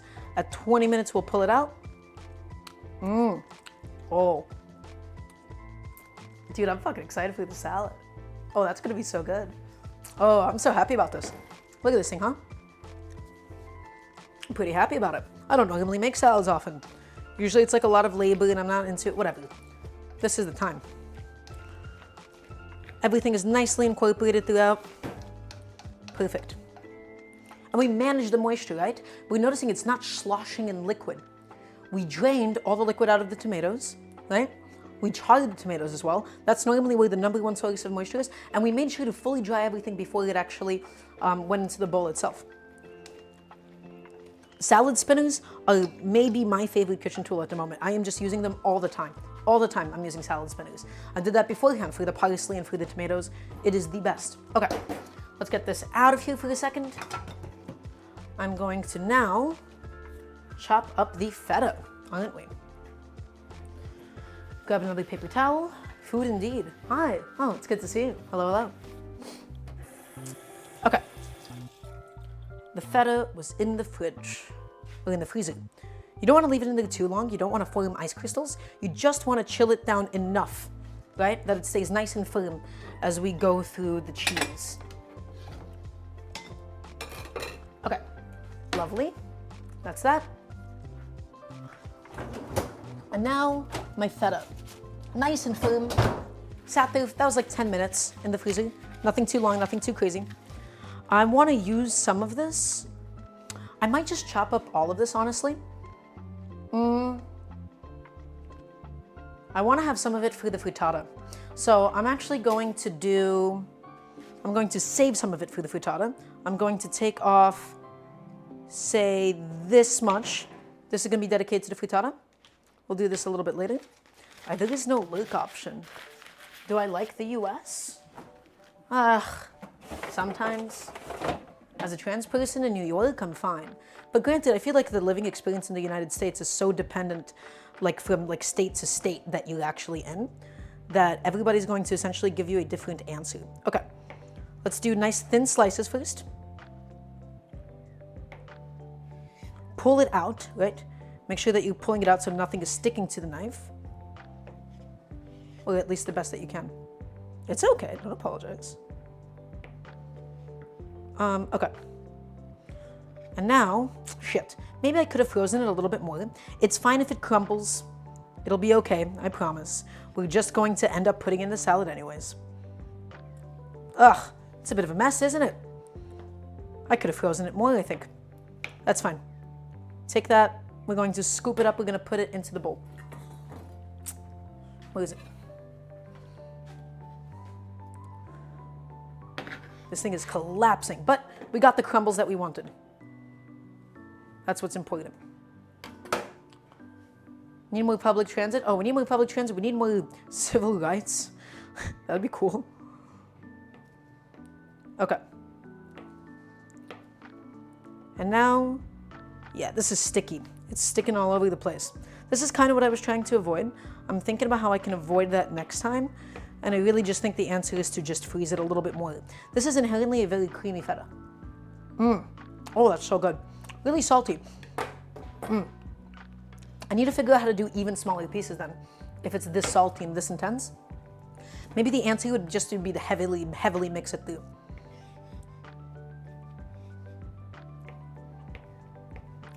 But yeah, you really got to do small pieces for this one. The last thing you want is just like a massive piece of like super salty feta in the salad. Coat blades with oil? No, I don't think so. It's just too soft, right? It's like if you try to cut cream cheese, no matter how much oil you add to the outside of your blade, it's still going to be cutting cream cheese. Whole anti-trans movement in the US disgusts me? Yeah. It's probably going to catch up with the rest of the world too, right? At some point. Because it's like, I feel like the trans opinion is usually indifference up until there is some sort of a political motivation to demonize a group. Also, speaking of which, hello, Willow. Hi, it's lovely to see you. It's great to see you, in fact. Welcome. Is this your first time here? I'm so glad you can actually catch it. Okay. Now, this piece seemed to actually chop up quite nicely as opposed to the other ones. I think this might have just been the outside. Like it might have just been like on the outside and it froze a little bit easier. So the answer would have been I should have put this into the freezer beforehand. That's the only thing that I'm really coming back to from my feta chopping experience at the moment. Okay, now, gotta wash my hand off because it's a little sticky. That's right, I sure am. Well, have you seen all of my cameras in action? I don't believe you have. Let me show you this fucking thing. Let me show you this shit. If we were to go to the all scene. Look at this, huh? 1, 2, 3 all at once. It's great, it's pretty cool. We have 3 cameras going on. Full action kitchen shots. Everything that you could possibly want. I haven't been able to show it off too much because I haven't been really cooking on the stove today, but we will be when we're going into the frittata. So, now, let's mix up the salad. Boop. Great. Let's go with the feta now. I'm going to actually try to mix it up quite a bit to make sure it's evenly incorporated and we actually get the pieces to be a little bit smaller. Because once again, this feta, super salty, we want that to be evenly distributed. It's also why I'm waiting until the very end to actually add any salt. Because we have no idea how much salt the onions and tomatoes and feta are going to impart until we actually taste the final product. So that's why I was careful to not add salt at any other stage of it. Right, the tomatoes cooked with the salt to help get some of the water out. The onions sat with the salt and some of the acid. So now we get to mix this up properly. Look at this salad, guys. Look at this thing, huh? And again, so nice to use chopsticks. Nothing actually sticks to the chopsticks. Oof, dude. Look at this salad. Are you kidding me? Are you kidding me right now? Look at this thing. Oh, in fact, I do like the way that some of the feta is almost dissolving and like half building a dressing, right? When some of it is warm, it's making it kind of creamy. It's got the parsley, the onions that have sat with the vinegar and the lemon juice, the lemon zest. Ooh, and then we'll also add some of the spices, won't we? We have the toasted cumin and the black pepper that I almost forgot about. I wanted to do that as a last minute addition. So we'll spoon a little bit of that in and we'll mix it on through. And the chickpeas need about 10 more minutes to fully release their pressure. And then we'll strain those out and we'll put this in the fridge in the meantime. So a little bit of black pepper is gonna go on in with the cumin seeds. I'm not gonna go too crazy with it right now. Actually, maybe I am. 3 of those. Yeah, fuck it. We'll figure it out.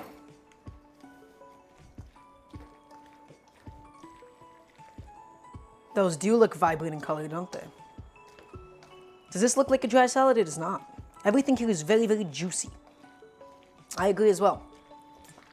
Oh, dude. I do like the way the feta is dissolving into everything.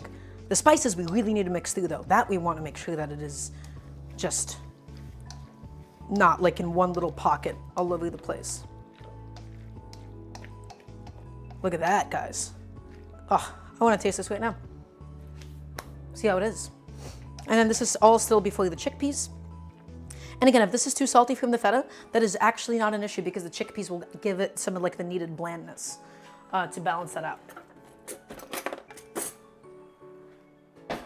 Okay. A spoon, because why not? Shit, maybe I should have actually used a spoon, a fork.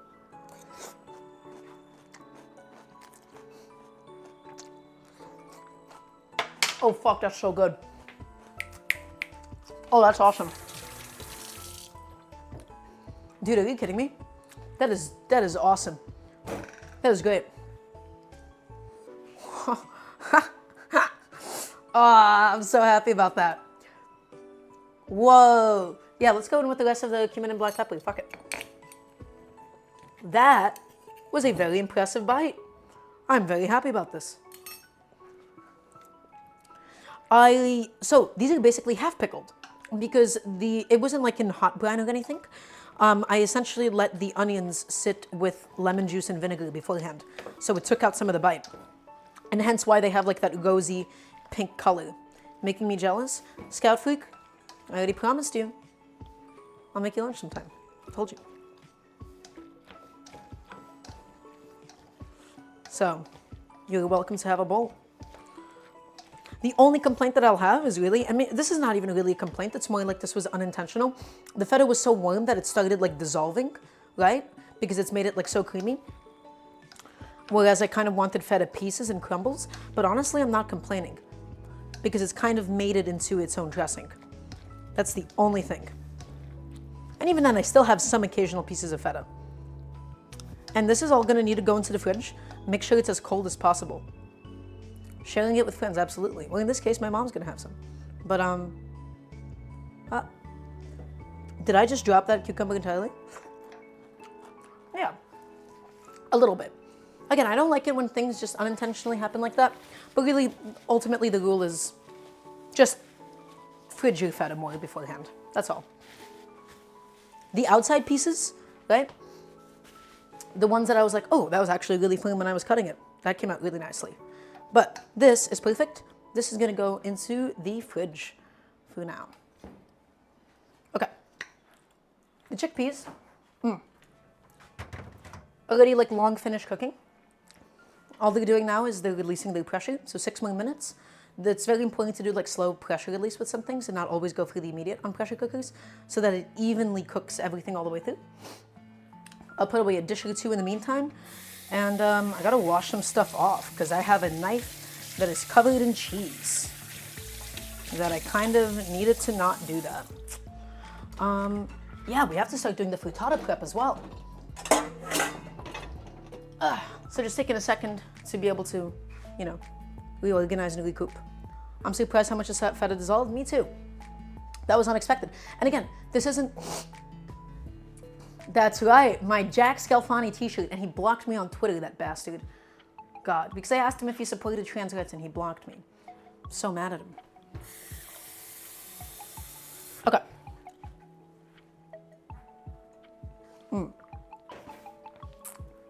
Now, here's what needs to happen. We gotta start on the prep for the frittata. It's gonna be mushrooms, it's gonna be onion, it's gonna be some cheese as well. I wanted to do some of the feta in there, but maybe we'll do that as a garnish at the top. That might be nice. We'll do the feta as a garnish. I do want shavings of Parmesan throughout, and then on top, we'll do like the very finely shaved one, right? But we're gonna take a vegetable peeler, and we're going to tuck that and nestle that into the egg nicely. And that'll come out really good, I'm out. Okay, I gotta wash off my board, because this is a mess at the moment. And my knife too. Oh, poor baby, covered in feta. What have I done to you? You got put in the feta dimension.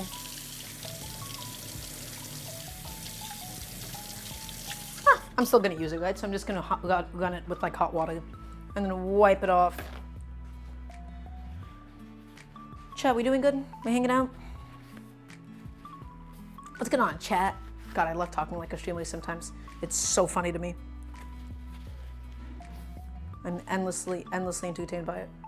Okay. That's washed off. I gotta wash off my bench scraper as well. And I think I'll just go with a new, I don't have any other clean cutting blades, do I? I'd really rather not dirty another one. Hi, I'm chat. Well, hello. Everybody's coming and saying hi, I'm chat. Thanks, guys. Appreciate it. Get all that feta off with some super hot water, and it's fine. Yeah. That's what I'm talking about. Got some potentially scary stuff coming up, but doing good? Oh, no. Well, I hope it all goes okay. Let me know if you need anything, Possum. We can always chat. Okay. Lovely. I've just been so busy lately. Oof. That's done. The cutting board too, don't we? Yeah, we're gonna wash this off as well. Get all that feta off. Off, I say.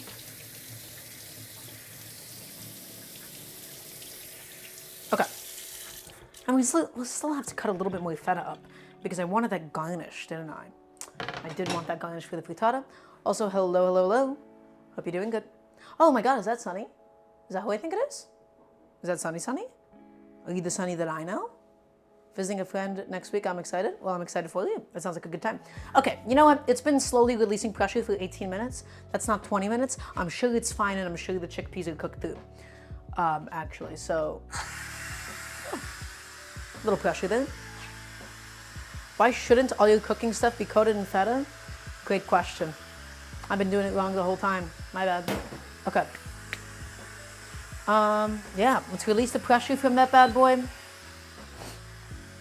We're gonna take it out. We're gonna take out those beans. We're gonna strain them. We're gonna taste them. I really, really hope that the beans are actually fully cooked through. We'll probably put it on this thing. Do I have a coasting for it? No, but I do have a wooden cutting board, and I guess we can just use that. Actually, is the pot too tall to put there? It should be fine. It's fine. What are we thinking it? Ah, the smell of chickpeas has flooded my kitchen. Nice. I love chickpeas. Love them to death, my friends. Okay. And we will use this bad boy. All right, take them out. They'll be good. And they will also strain out a little bit so that we can make sure we get rid of as much moisture as possible. The last thing that we want is a wet chickpea in our salad. Okay, great. That's done. Let's set up my station. Lovely. Okie dokie. This is the straining station right over here. Nice deep bowl. My spider is ready to go. And now, this has finished releasing all of its pressure. Aha, now that is a cooked chickpea, my friends. Okay, great. That has been done. Just gonna put this thing back here. Take the pot. Yeah, no, this is actually perfect. The chickpeas haven't like totally exploded. They look perfectly cooked to me. That looks like a very nicely cooked chickpea. Now if I were to go ahead and taste it. And once again, guys, this was totally unsoaked. I'm a very firm believer. That's perfect. that soaking is cringe for beans. It's just time. It's extra time that I really don't want to be using for this. Nice. Yeah, no, that came out pretty good. Nice and evenly cooked. Well, to some extent. Some of them exploded. Some of them didn't. In fact, I might have been able to even cook it for some less time. But it's okay. Oh, that's going on in.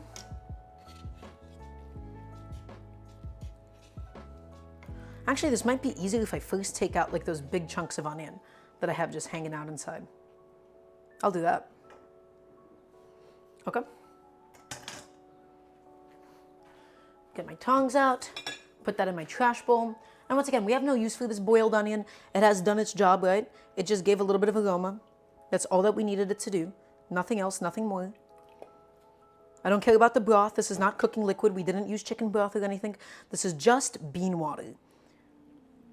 Oh, it's aquafaba. You can use it for vegan recipes. I'm not doing that. I'm not baking. I'm not a baker. I don't like baking. It is fine. It's not the end of the world. As much as I hate food waste, trust me, I hate food waste as much as next time. Sometimes it's okay. Ideally, you would use nothing but like onion skins and like onion ends, right? If you have all those saved up and stuff, right? And not like a half onion that you threw in. But also if you do, it's not the end of the world either. Okay. Oof, that's what I'm talking about with like those little onion peels. Those are kind of annoying to get out, aren't they? Okay. Give that a nice little mix around. Make sure I get everything else. Nice. Clean that up. What's stopping from just drinking the bean water? I mean, you can. You might just get a tummy ache because this is unsoaked bean water, right? But even that I wonder is the actual like merits of scientifically. Because there's a lot of things about food that people just kind of say. One of them being, oh, the things that make your tummy hurt in beans comes out in soaking. Maybe. I don't know. I feel like it just kind of depends how much of the bean water you're actively consuming, right? Okay, look at that. Ugh, perfect. I do wish I had a bit of a taller and a wider lens with like a zoom on it. That would be ideal. I don't like how much the GoPro glitches. I really do not think this was the best investment in retrospect. Okay. Yeah, no, I've done a pretty good job of draining the water out. So actually maybe the whole strainer thing was kind of unnecessary. Oh well, live and learn. Bean water is your name in high school? God, I sure hope not. I should do this in a way that you guys can actually see what's going on a little bit better, shouldn't I? God, guys, I love my pressure cooker, really. This has been genuinely the best thing for me. I had somebody help me out with it, and it is just so good for so many things. I wouldn't use it for everything, right? But when it comes to actually cooking beans, so that you're not always buying canned beans, but you can actually buy sacks of dried beans, and it makes it so consistent and so realistic for you to do it consistently at home. It is so optimal for things like beans, especially stocks as well.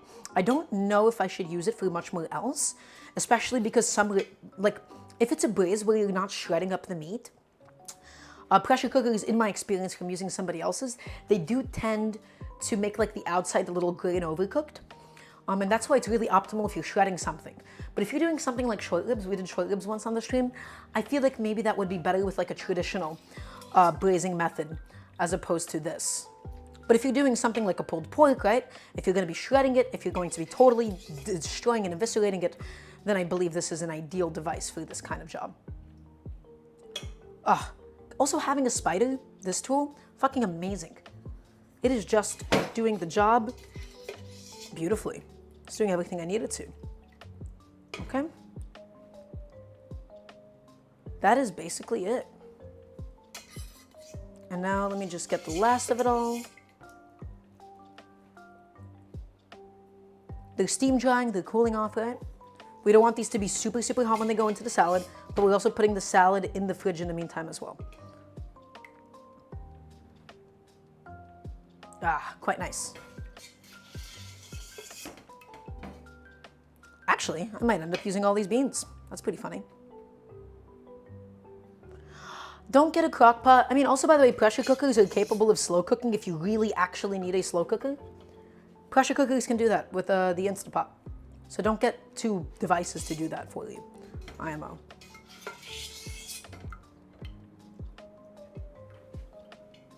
Okay. I got all the beans out. Nice. I'm gonna let that sit. I'm gonna let that chill out for a second. It's not releasing that much water. I'm gonna just pour this out and put this into the bowl.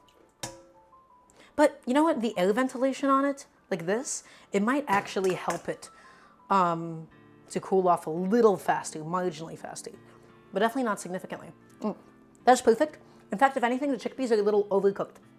Because this is a salad, you don't necessarily want mushy chickpeas. They'll firm up, of course, once they're colder.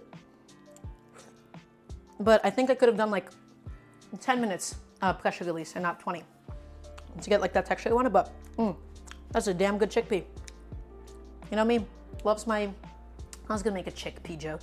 I was gonna make a chicks peeing joke. I can't do that on esports. That's not allowed. Okay, this is done. I have no use for this at the moment. Gonna take my pressure lid away.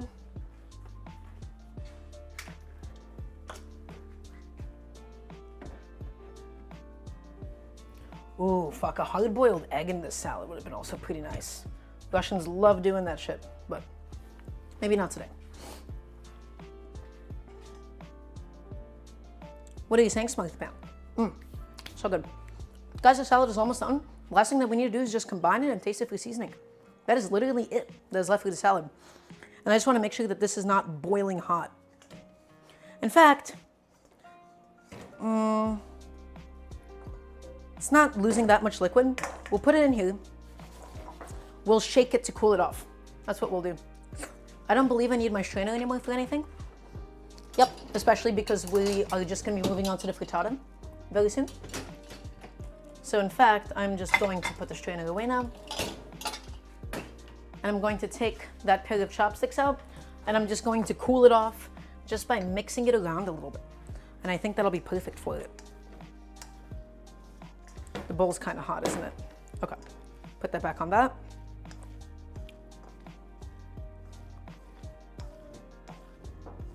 Also, beans do cool off pretty fast if they're not held in any kind of liquid.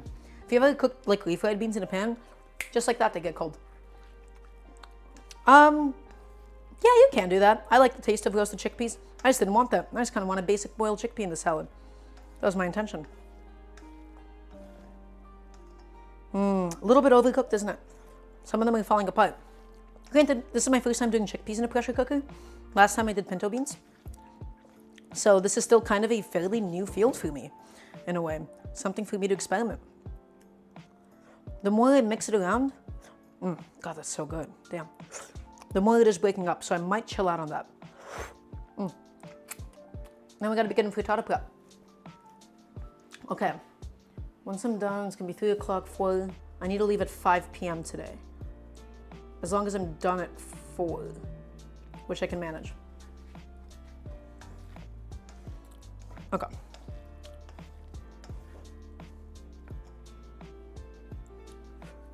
Crispy roasted chickpeas are great. Love them. Okay, this is steaming out for a second. Let me clean up my station. Make sure I have nothing. Oh, I actually have nothing really to clean up. I already did most of that effort. Sweet. I'll put this pot back in here. I guess the only thing left, we gotta start thinking about the frittata. Okay, nice. Sorry for being so repetitive about this. I just really like making sure I'm fully like collecting myself, right? And I know what's going on at all times. So thank you for being patient with me through all that. And I'm not gonna necessarily use all these chickpeas for the salad. It's also nice to just have cooked chickpeas in your fridge sometimes, which is exactly what I'm planning to use that for. Okay, now, back to the cutting board we go. Because we have some cooking to be done, don't we? First up, we gotta talk about mushrooms. We're going to do the cold water mushroom technique, where we're not starting it off in fat. We're starting the mushrooms off in water, and we're letting all of the water kind of evaporate from it, and only then will we add some fat and let it saute with stuff. So that's what we'll do. We'll do the mushrooms. We'll start that because it's going to take like a little bit. So I kind of have to get that done before everything else gets done. Also, the heat warped the table. It's going to go back down once it's cooled off. It's going to go. Okay, mushroom time. Do I have a bowl for the mushrooms? Actually, I can go right to pan. For this frittata, this can go right to the pan. And guys, we got to preheat the oven, 400 degrees Fahrenheit. That's kind of my ideal point for the frittata. Or we can also just broil it on top. 400 degrees, that's what we're doing. Kitchen timer, 10, no, not kitchen timer. Bake. 80, 90, 400, sweet. And we'll just go directly into the pan with the mushrooms because they're starting off in cold, cold water. You'll see what's gonna happen. It's something that people already talk about like all the time, but it really does make a mushroom cook a lot easier. So, mushroom. I like having quarter mushrooms. You don't have to cut them up too much because they shrink a lot when they cook, but I like having the quarters because they just saute so much nicer because you're bringing out as many sides as possible and you're not doing any weird, uneven slicing bullshit.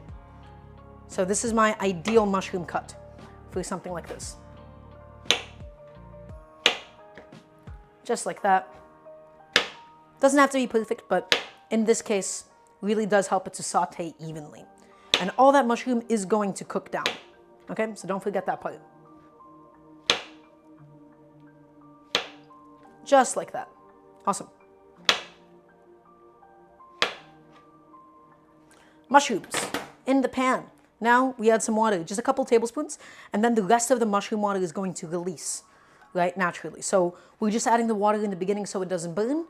Then it's going to release its own water, and then that water is going to evaporate, and then when the mushrooms are shrunken enough and the pan gets dry, that's when we go in with a bunch of olive oil, and then we saute it. And these mushrooms are going to collapse and shrink up. So, yeah, let's get this shot going. Lovely. Okay. I didn't add the water, like I said I was gonna. That's funny. Couple tablespoons, right? Nothing crazy. We're just lubing up the bottom and keeping it moist with the water so that it doesn't burn and scorch in the beginning. In fact, we can even put a lid to it so it hits that boiling stage faster. We don't care about evaporating it in the beginning. All we care about is collapsing the structure of the mushroom and forcing it to release its own liquid. That's all that we're doing here. And then we'll season it once we do end up hitting the, sauteing stage of the whole project. Okay, next. We gotta chop up an onion, don't we? Yes, we do. Did I start running out of bowls? Did I already do that? No, I fucked up. I'm so silly. Okay, onion.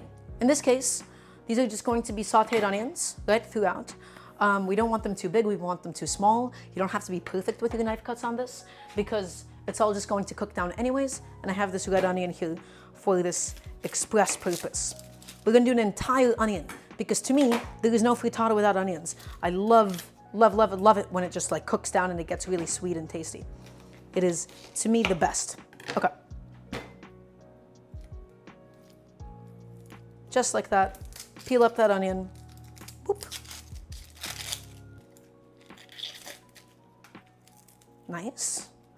And yeah, for sauteing, we go parallel to the actual, I guess, grain of the onion. That's kind of the way to say it. We're not doing anything crazy here. Okay. We're going to take off the root end because we have no use for it at the moment. And then we're just going to slice this bad boy up. Where's my bench scraper? I want to clean up my surface. Nice. Great. Let's slice up the onion. Yeah. Nice and thin so it cooks faster. Doesn't have to be paper thin again. Just like this. And this is the perfect sauteing size for me. We're not going to caramelize the onion. We're not going to go crazy with it. Just like that. All of it's going to cook down. All of it is going to even on up. Take the bench scraper, scoop all that up, put it over here, and let's work on the other onion.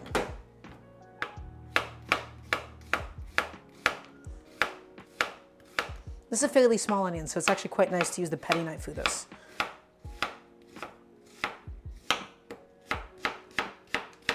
Perfect. Just like that. I love having a lot of onions in a frittata. They really just give it so much flavor. They give a lot of sweetness. It gives like the texture to it. I do not like frittatas without it because then it just feels like an omelet. You want an excess amount of onions. Okay, let's check on the mushrooms. The water has started boiling, which means we don't really have a use for the lid besides making sure that it's cooking evenly. Actually, we're going to give that almost like a little flip. Got to be careful when you're doing that with water so it doesn't splash around. Back on the lid it goes. Hello, Juno. Hello, hello. Okay, onions officially chopped up. I have no idea what was in this bowl. What the fuck was in this bowl, in this plate? Doesn't matter. Okay, next up, we got some jalapenos that need to go in, don't we? The jalapeno that we charred before, right? Remember? We charred 3 jalapenos. 2 of them went into the salad, and this one's gonna be going into the eggs. Let's take that out. Nice. Go in here, and then just take that out. This one's actually not coming out so easily. Maybe it's because it's cold now? Oh shit. Okay, I'm just gonna slice it out. It's fine. Great. Nice small pieces yet again. You don't want to just bite into a massive pocket of jalapeno or anything. Just like that. Now in with this one. And people, sometimes they remove the skin after they've charred it. I like keeping it. I think it's a very nice like flavor that it adds. It adds that smokiness, right? Perfect. Finely cube it up. Just like this. That's done. Add that into this plate. And into this plate as well, we'll mince up some of the garlic. And that's where that's gonna go. Finely chopped raw onion goes perfectly with pea soup. Sure does. Okay.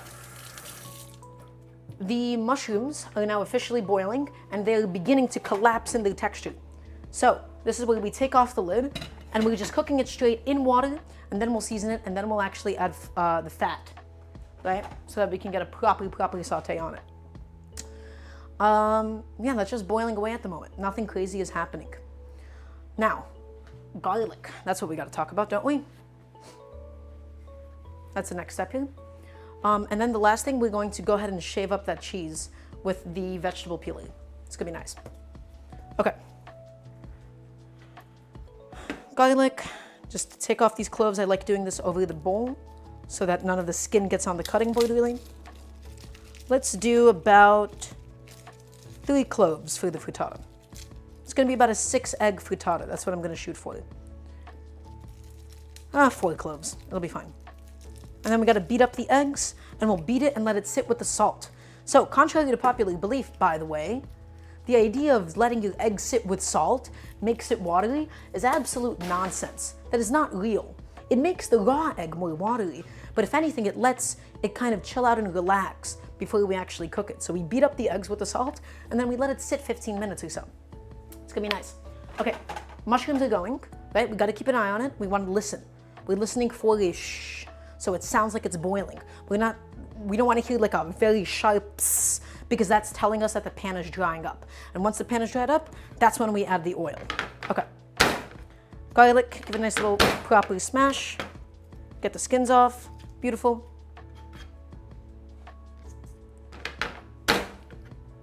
Just going with all of them individually.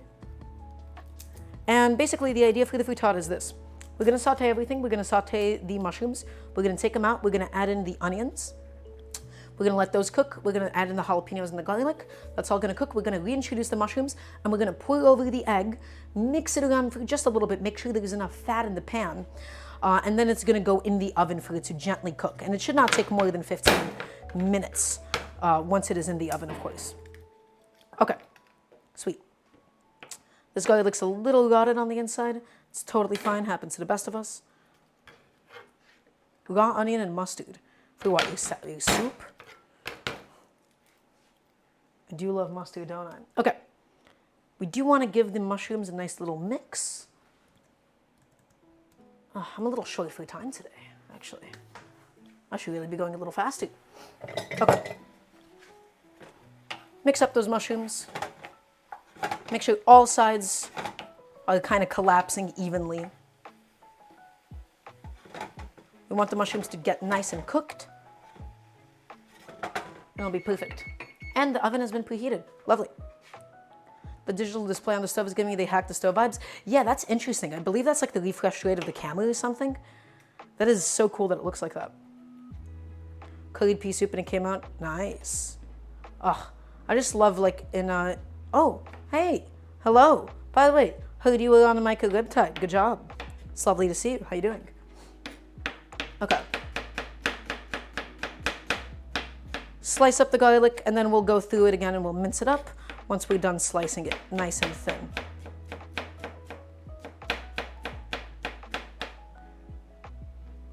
Look at this. All that's getting nicely processed. And then we'll just go back through it, give it a quarter turn, get a nice fine mince out of this whole thing. Don't have to go too crazy, don't have to go too overboard with it or anything. One more little turn. I like having a lot of garlic, nice and aggressive. Okay. So, what's on the menu? Well, it's all in the title. We're doing a roasted tomato chickpea feta salad. That has already been mostly completed. The only thing we're kind of waiting on at the moment is for the chickpeas to finish cooling off because we did those in the pressure cooker. And then I'm also making a mushroom parmesan frittata. It's got some garlic, it's got some mushrooms that are going right now. It's gonna be good. Quite excited about it. Okay, mix up the mushrooms again. It's starting to get quite evaporated in the pan. I don't know if you guys can tell, but it's actually getting pretty dry inside of it. Actually, we'll switch to the stove. Boop, look at that. I don't know if you guys can hear the sound. Maybe very slightly being picked up. Is it a homemade recipe? Everything I do is a homemade recipe. I don't take anything from anybody. I don't really like try to teach recipes or show recipes. It's more so just like a series of different like techniques that I'm trying to show off. Yeah, these are all like kind of like very like fundamental things, right? So nothing here is like too crazy. Okay, make sure you're scraping up the sides, picking up all of like that reduced like mushroom liquid on the bottom, right? You're starting to hear like that sharper sizzle now. The pan is basically completely dried up. All that water has evaporated, right? This is the point where we go in with a bunch of olive oil and we fry up those mushrooms. Perfect. Nice medium-high heat. We go in with some salt as well. Where's my salt? Perfect.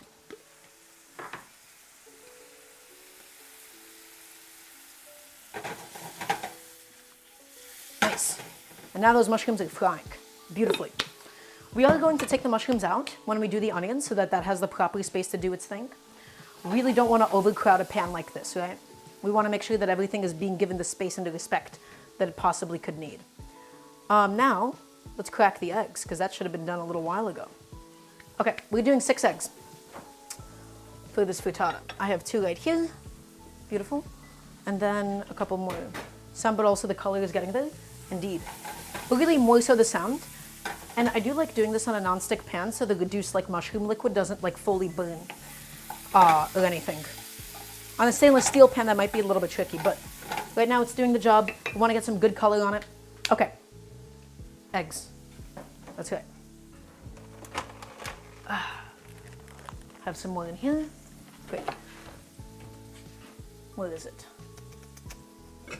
That should do nicely.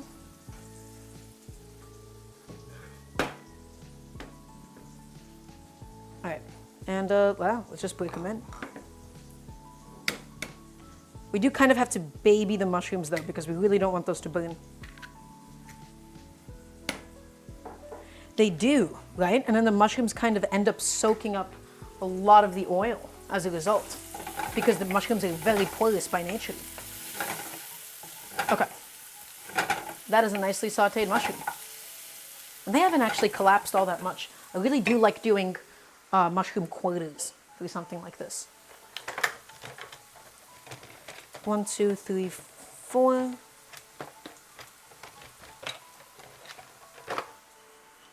Okay. These are pretty big eggs. We might just do the 3 then. 1, as in 5, not 6. 2, 3. Great.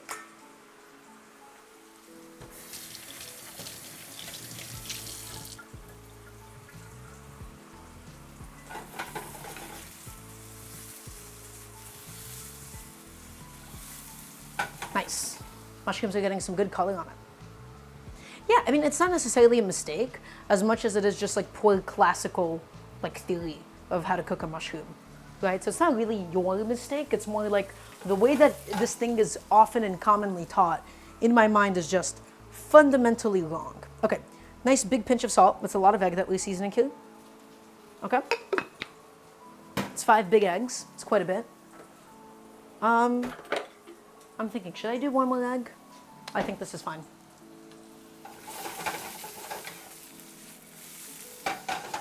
Can't believe I tossed with my left hand. That was crazy. Okay. And now just blend that up.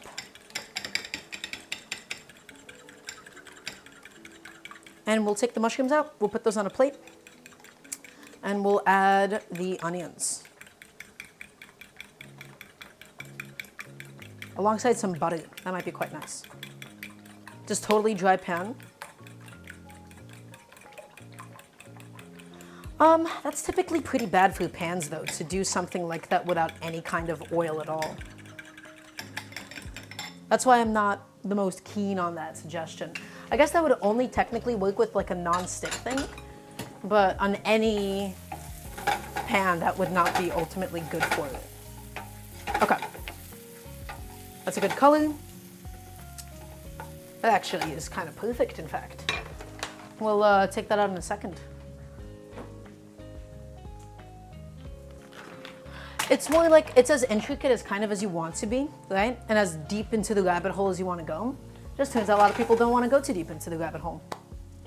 I'm also doing a fairly involved thing, so not to make it be like really intimidating or anything, but there are just a lot of components to what I'm doing. Okay, let's take out the mushrooms. That is totally sauteed enough for me. Does not need anything more in my mind. And now, given a little bit more oil, we'll go in with the onions.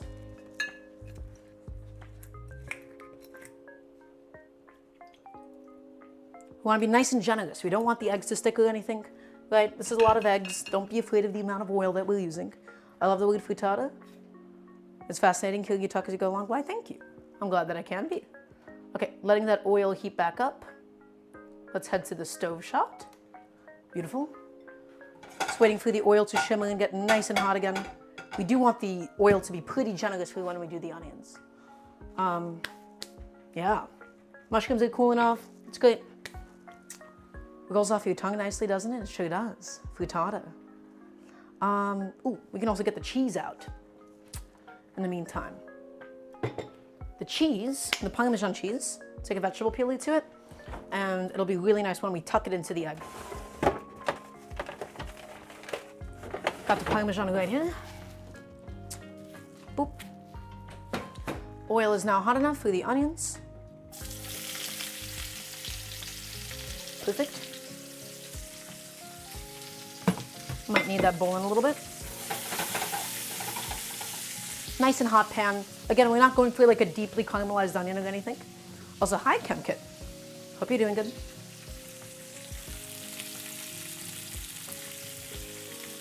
Bunch of salt.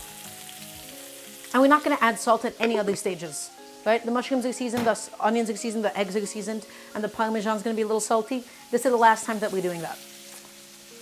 Okay, black pepper.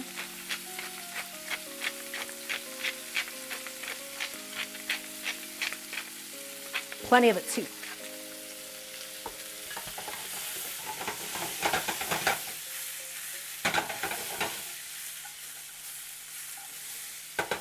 And we're just trying to wilt this down, break it down, and get some good color while we're at it with a nice high heat. Just like that. Whew, I'm a little dehydrated, aren't I?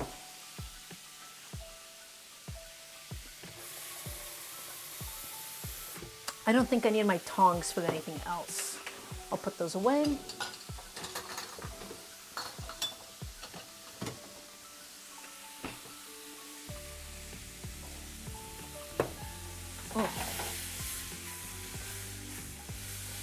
Look at that. Getting some nice color on it, breaking it down. So now you're going to cook with what kind of stove you use. It is indeed. It's actually very essential for heat control purposes. It's pretty important. We'll also put the feta in the freezer. We won't make the same mistake twice.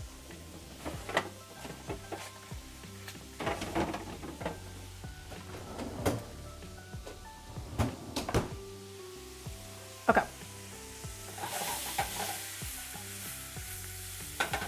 Nicely done.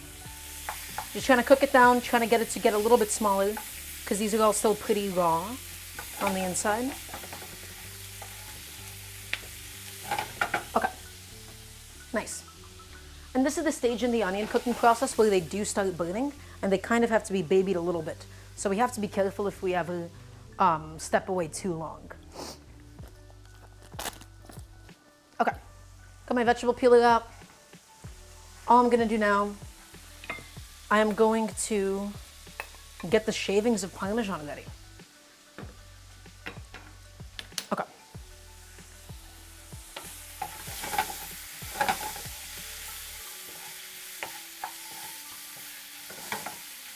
Perfect. That's all going pretty good. A little lower heat now. We don't need as high of a heat anymore. Okay. And let's get my other camera out. Nice. Sweet. Parmesan into this bowl. And again, this is where the mushrooms were. So it's not dirty or anything. It's all going to go back into the frittata. I just don't want to dirty another bowl that I don't need to at the moment. With the vegetable peeling, we're going to go in. We're just going to go like this. Get a bunch of shavings out. And we're going to tuck these into the frittata itself. And then on the top, we're going to shred some using our microplane. So just like this.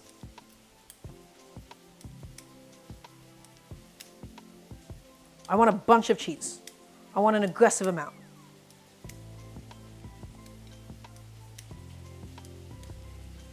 That should be actually pretty enough. And then the rest we're just going to shred on top. Perfect. Look at that. That's a nice aggressive amount of cheese, isn't it? Nice big shavings. Just like this. It's a very age-old trick. It's not even a trick anymore. It's just a proper technique. Right? I don't think it was ever revolutionary past 2006. People have been doing that forever. But for any of you that didn't do that, for those of you that didn't know that you can do that, well, there you go. Showing off that this is indeed a possibility for you. Okay. Onions are going. I don't really want to develop more caramelization on it. I think it's fine. Jalapenos and garlic. It's all going to go in now. We're going to get that nicely browned off.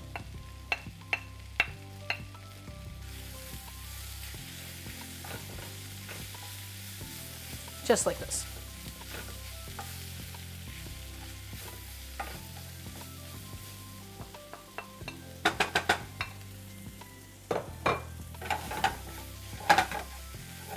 Just cook that off. We're trying to saute the garlic for a considerable amount of time because it's all going to bake into the egg. We don't want any raw pieces of garlic, right? Do we? No, we don't.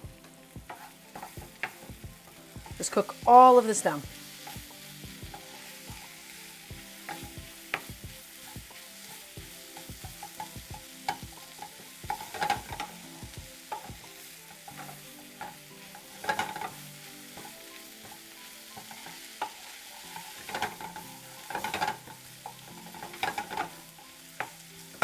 Couple minutes, just constantly moving, nice medium heat. Doug, do you plan to get a degree or do you already have one? No, I dropped out. I used to go to school for computer science and music production, and I left school. Wasn't for me. Maybe I will at some point again, but I don't see myself at least for the next year or two, even considering that as an option. Okay. That's getting a little closer to where I want it. Did I just drop some? I sure did. That's fine. You guys didn't see that though. None of you saw it.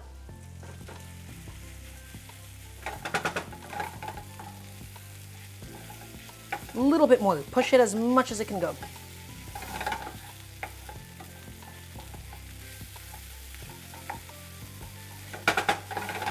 We're just trying to get rid of all that raw garlic taste. You can also do roasted garlic in here. That could be nice. But this is fine. Don't overcomplicate it. Okay. That is perfect. Drop the heat super low. We're going to go in with some butter now. And the butter is more so for actual lubrication rather than it is taste, but also a little bit of taste. You saw everything? No, you didn't. You didn't see anything. I don't know what you're talking about. Nice chunk of butter is gonna go in. This is a frittata. It's gonna be nice and rich, right? We're not making a salad here. We already did that.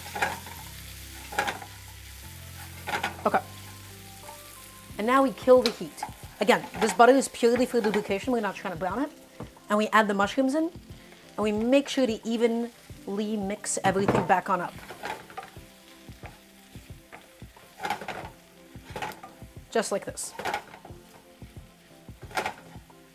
Especially the sides, right? Because we're gonna pour the egg into this pan, and it's all gonna bake in the same pan. That's why we need all that extra fat. We want it to get crispy. We don't want it to get burnt in the slightest. Okay. Yes, good. Greasy, oily, perfect. Mushrooms, evenly scattered all the way around. And now here's what we're doing. We're patting all of this down. We're making a nice flat layer. Not really a crust per se. I just like protecting the egg from the bottom of the pan when we can actually help it. And we'll do a couple of holes. Couple, not too many, just a few. Nice and evenly spread out all of this filling. We'll go in with all of our beaten egg now. All of it's getting poured in here. Get it poured in nice and even.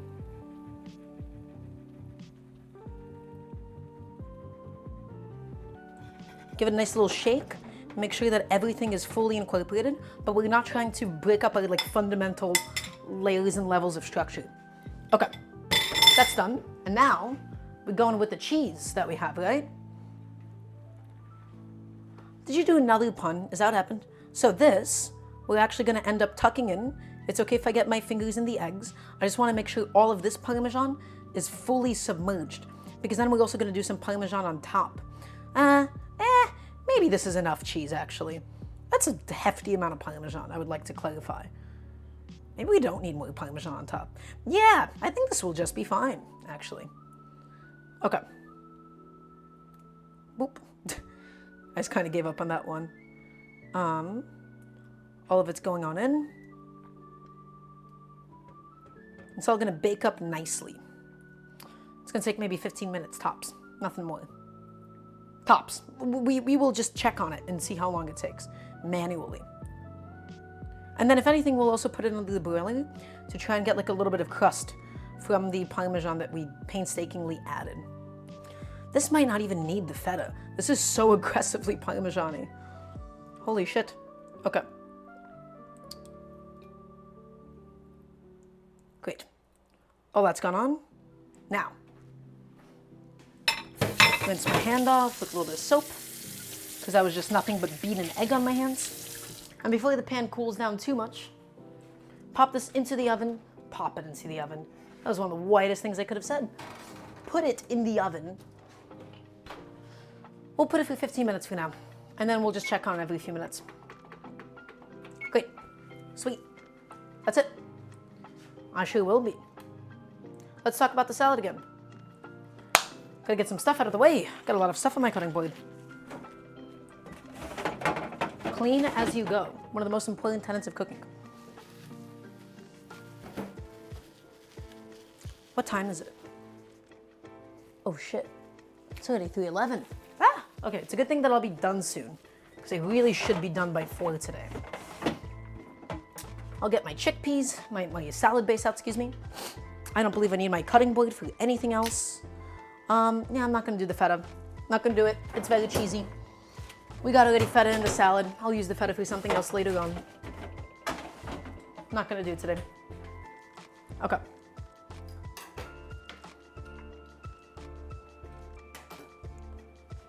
Just getting rid of some of the stuff off my cutting board.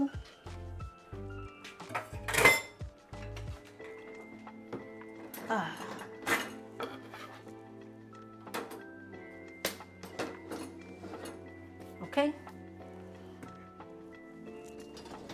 Oof, this dishwasher is quite full.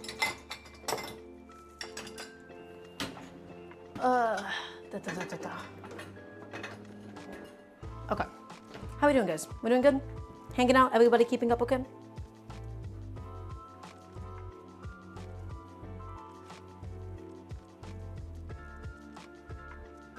Gotta check my phone. That's what I should do.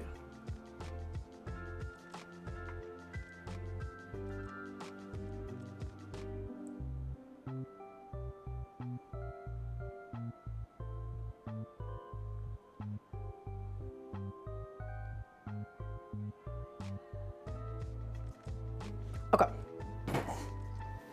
Hi. Let's get back to the salad. So, this salad has chilled out. The chickpeas have also chilled out beautifully. They've done their job. And now, we can go in with said chickpeas. Let's do that much for now. Oh shit, maybe that wasn't as cold as I thought it was. That is okay, because the salad is cold, and it'll compensate just nicely. I really need proper cooking chopsticks because these are so tiny. Guys, look at this salad. It's got some really nice color going on, doesn't it? Not trying to smush it around or anything. Just want to actually get it evenly mixed.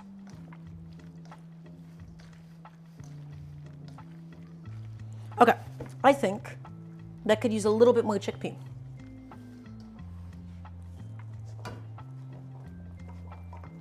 That should be plenty. Just a little more. Oh. Because this is a chickpea salad after all. I want this to be nice and proteiny. I want this thing to be filling. That is perfect. I don't think we need any more chickpea than that. Do we need more chickpea than that? Did I just lie to you? Fine, a little more, that much more, and that's enough. I really could just go in there with gloves and mix all this up, and that might just be easier. Let's see.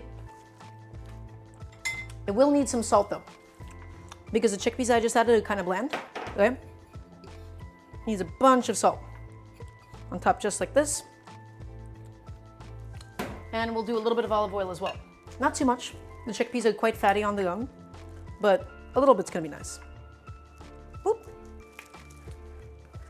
And I think that bottle is empty. I'll throw it away later. I'll grab a glove and we'll go in.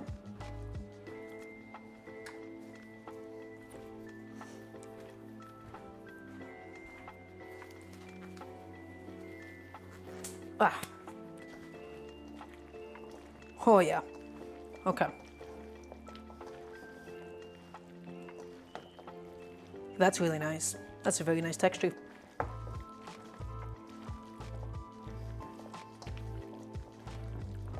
Creamy. It's got a little kick from the jalapeno and like the toasted black pepper. Nice and creamy from the feta. It's got the tomatoes inside, it's got the onions, it's got the parsley. This thing is full of it. Flavor that is.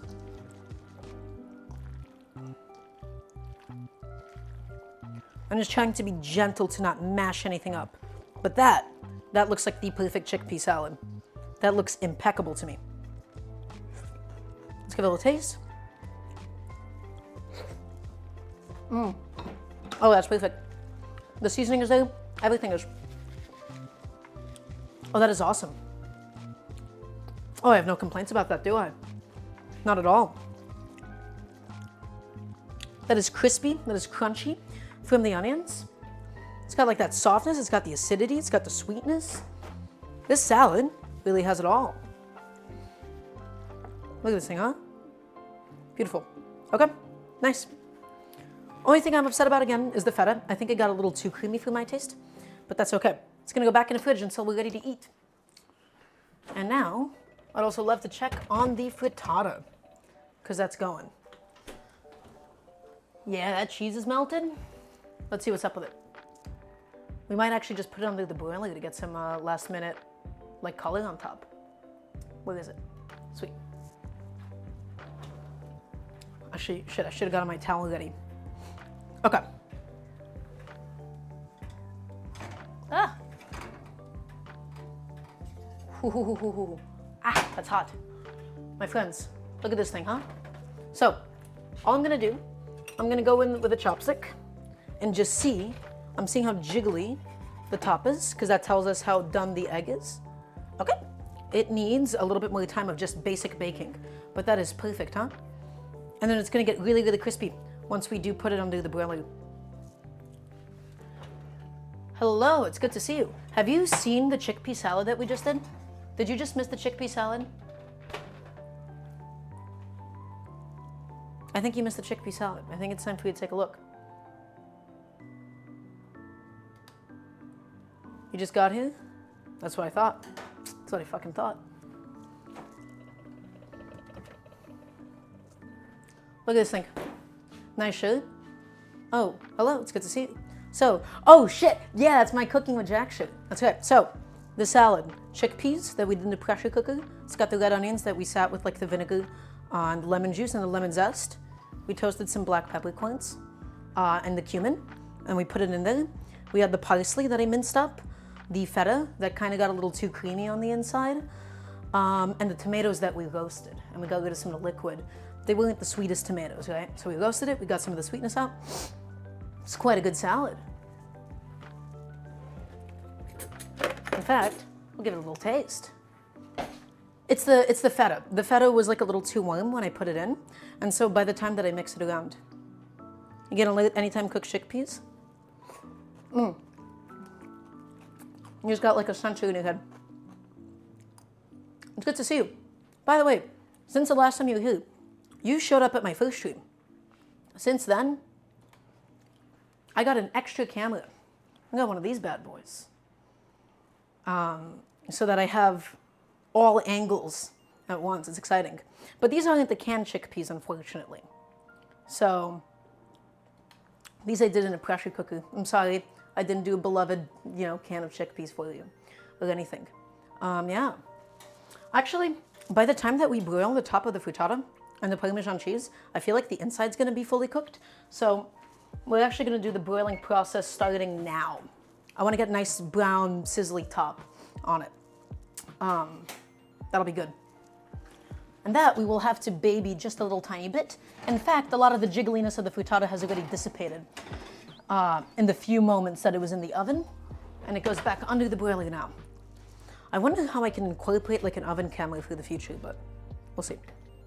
Get another taste of that.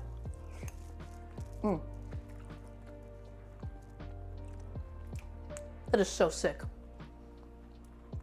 The salad fucks. It fucks. So, the story of the shirt, I used to like religiously watch Jack with my friends. My friend gave this to me as a birthday gift, my friend Val. Quite nice. Pretty tasty, in fact. It doesn't even chill out because it's still a little bit warm from when we added the chickpeas in. So it might be worth just cooling it until we're ready to eat. Okay. Whew. I got a lot done today. This is maybe the most involved cooking stream yet that I did with maybe the least amount of time. What's it good to pair with? I mean, the flavor profile is like fairly Mediterranean. We got like toasted black pepper and cumin, and it's got like feta cheese and parsley. So anything in that ballpark I think should be fine. Oh yeah, guys, the top of that looks like a fucking souffle. I wanna show you this thing.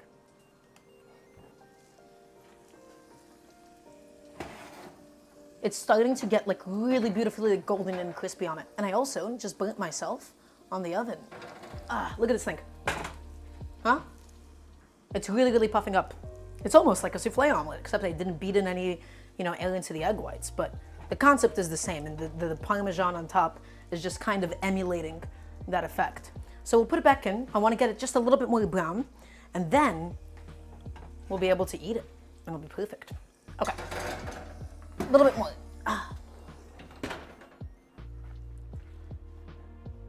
Because of the momentum? Oh no, don't worry. But it's going to brown slowly. It's not gonna stay that hot. Trust me. The carryover heat is not that aggressive. Okay. Holy shit, I've done a lot of cooking today. I made a lot of components. I also made breakfast this morning. That's a lot. That's a lot going on. Okay. I don't have any use for this lid anymore either, do I? I'm a very big clean as you go kind of guy. It's too bad my dishwasher was kind of full by the time that I started, so just tough luck to me, I suppose. Nothing I can really do about that besides suffer.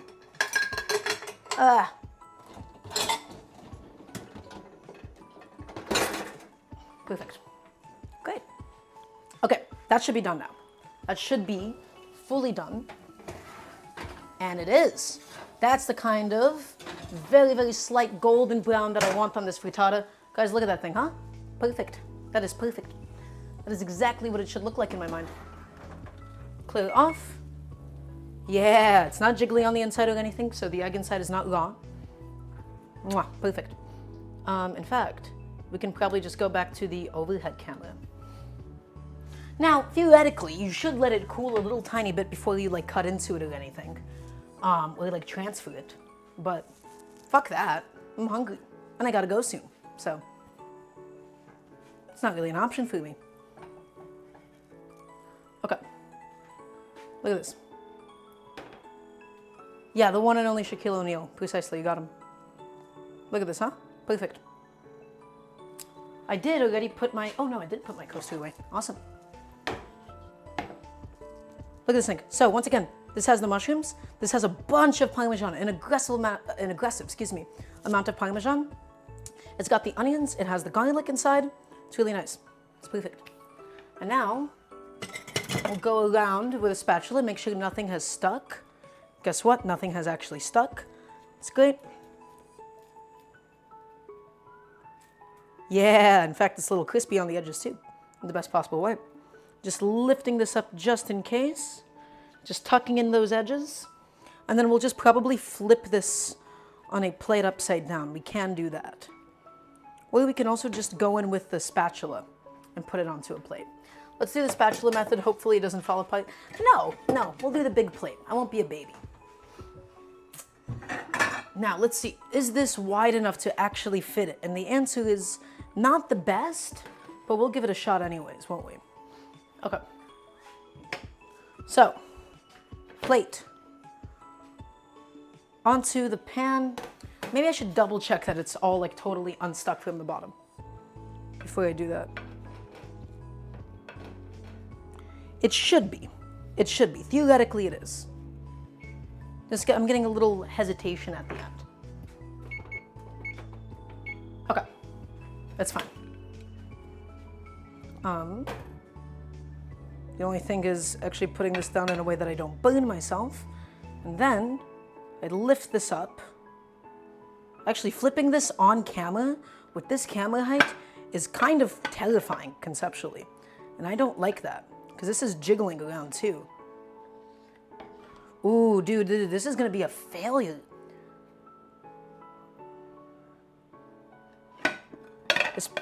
The plate is sliding off. It doesn't want to stay on. This might be a very awful idea that I'm about to do here. But, no, it's fine. It worked out just okay. It's fine. There she is. Perfect. I had no reason to get cold feet about that.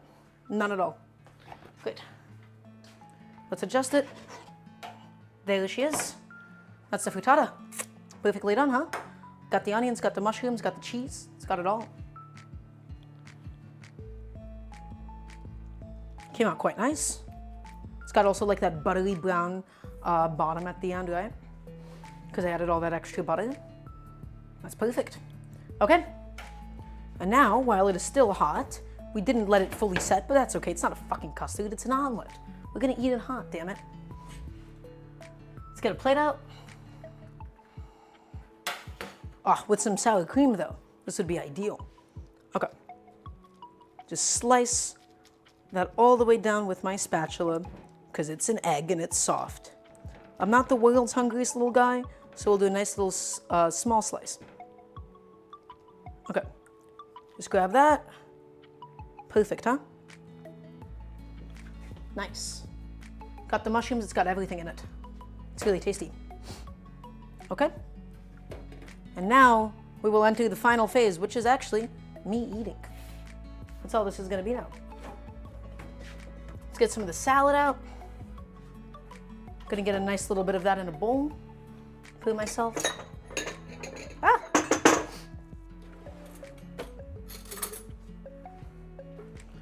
My chickpea salad. It's got the onions, the parsley, vinegar, lemon juice, lemon zest, black pepper, cumin, cucumber.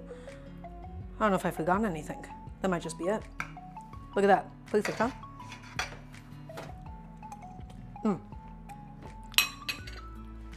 Awesome. And now, it's time to eat, everybody. Hey, thanks for watching.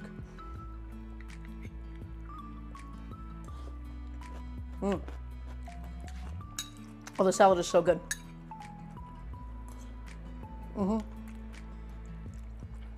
That is fucking tasty. That is really, really nice. Let's go to the other camera for this.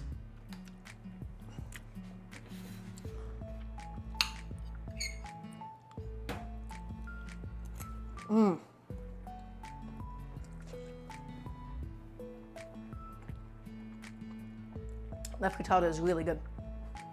I just got a big bite of mushroom, and it was super pleasant. Everything is fully seasoned. We seasoned every single layer, right?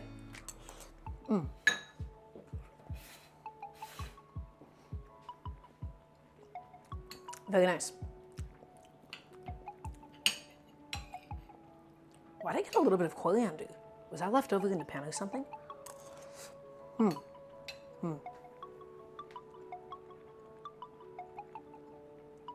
Tasty.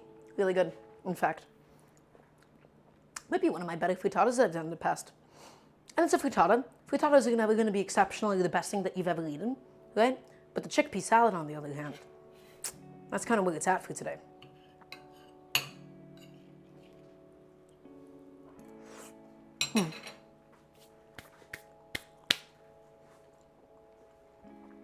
Really good. The egg is so soft too. We didn't like mix or scramble the egg too much. We let it sit with the salt and it came out perfect. It really did.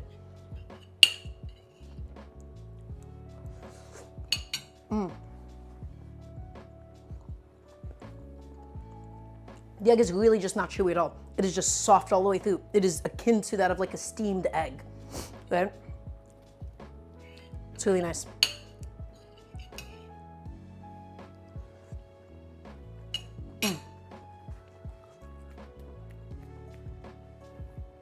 Absolutely, you're more than welcome to.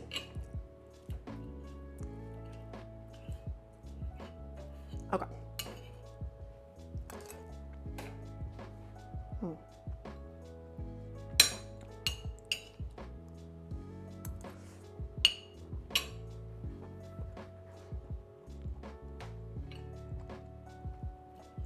Very nice. Maybe the mushroom pieces are still a little good. Are still a little big for me. I would have liked them a little smaller than this. Maybe I should have done eighths when we cooked down the mushrooms. That could have been good.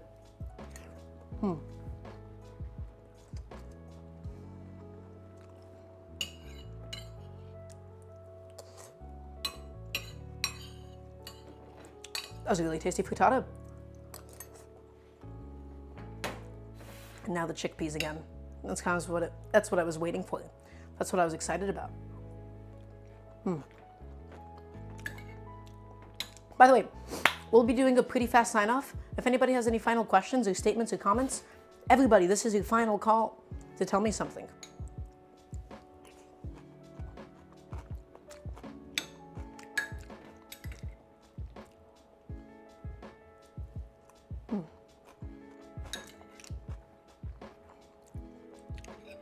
Fuck, that's good. That's way more pressure than you're ready for? Yeah, speak now or else it's over.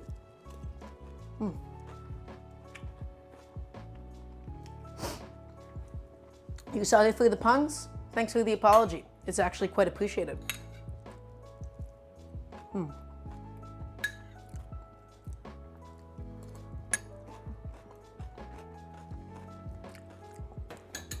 Love the vibe. I'm glad that I can provide said vibe. It's very sweet of you.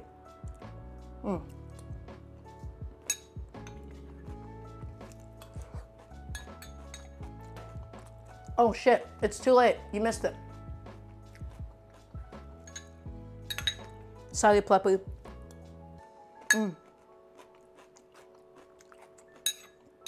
I hope you have a lovely rest of your day yourself.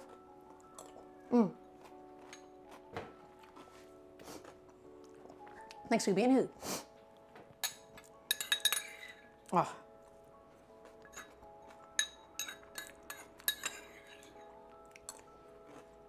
The salad was awesome.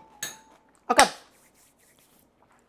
Let's go ahead and find somebody for us to raid, shall we? Let's see, you're streaming right now. Rose is streaming. Awesome. We're gonna raid Rose. Always a pleasure to do so. Everybody, thank you so much for being here as usual. Thank you so much for listening to me talk about food and everything. It's been lovely having you. Next stream, maybe Wednesday, maybe Thursday, something like that. That's what I kind of have in mind. Yeah, it was a really tasty thing that we made today. Thanks for the cooking stream. Thank you for being here. I'm glad that I could provide. Let's go ahead and raid Rose. Such a cutie. Why, thank you. Rose_Waltz. Alrighty, everybody. Have a lovely day. I'll see you guys next time. Bye-bye. Wait, shit. Where's my offline button?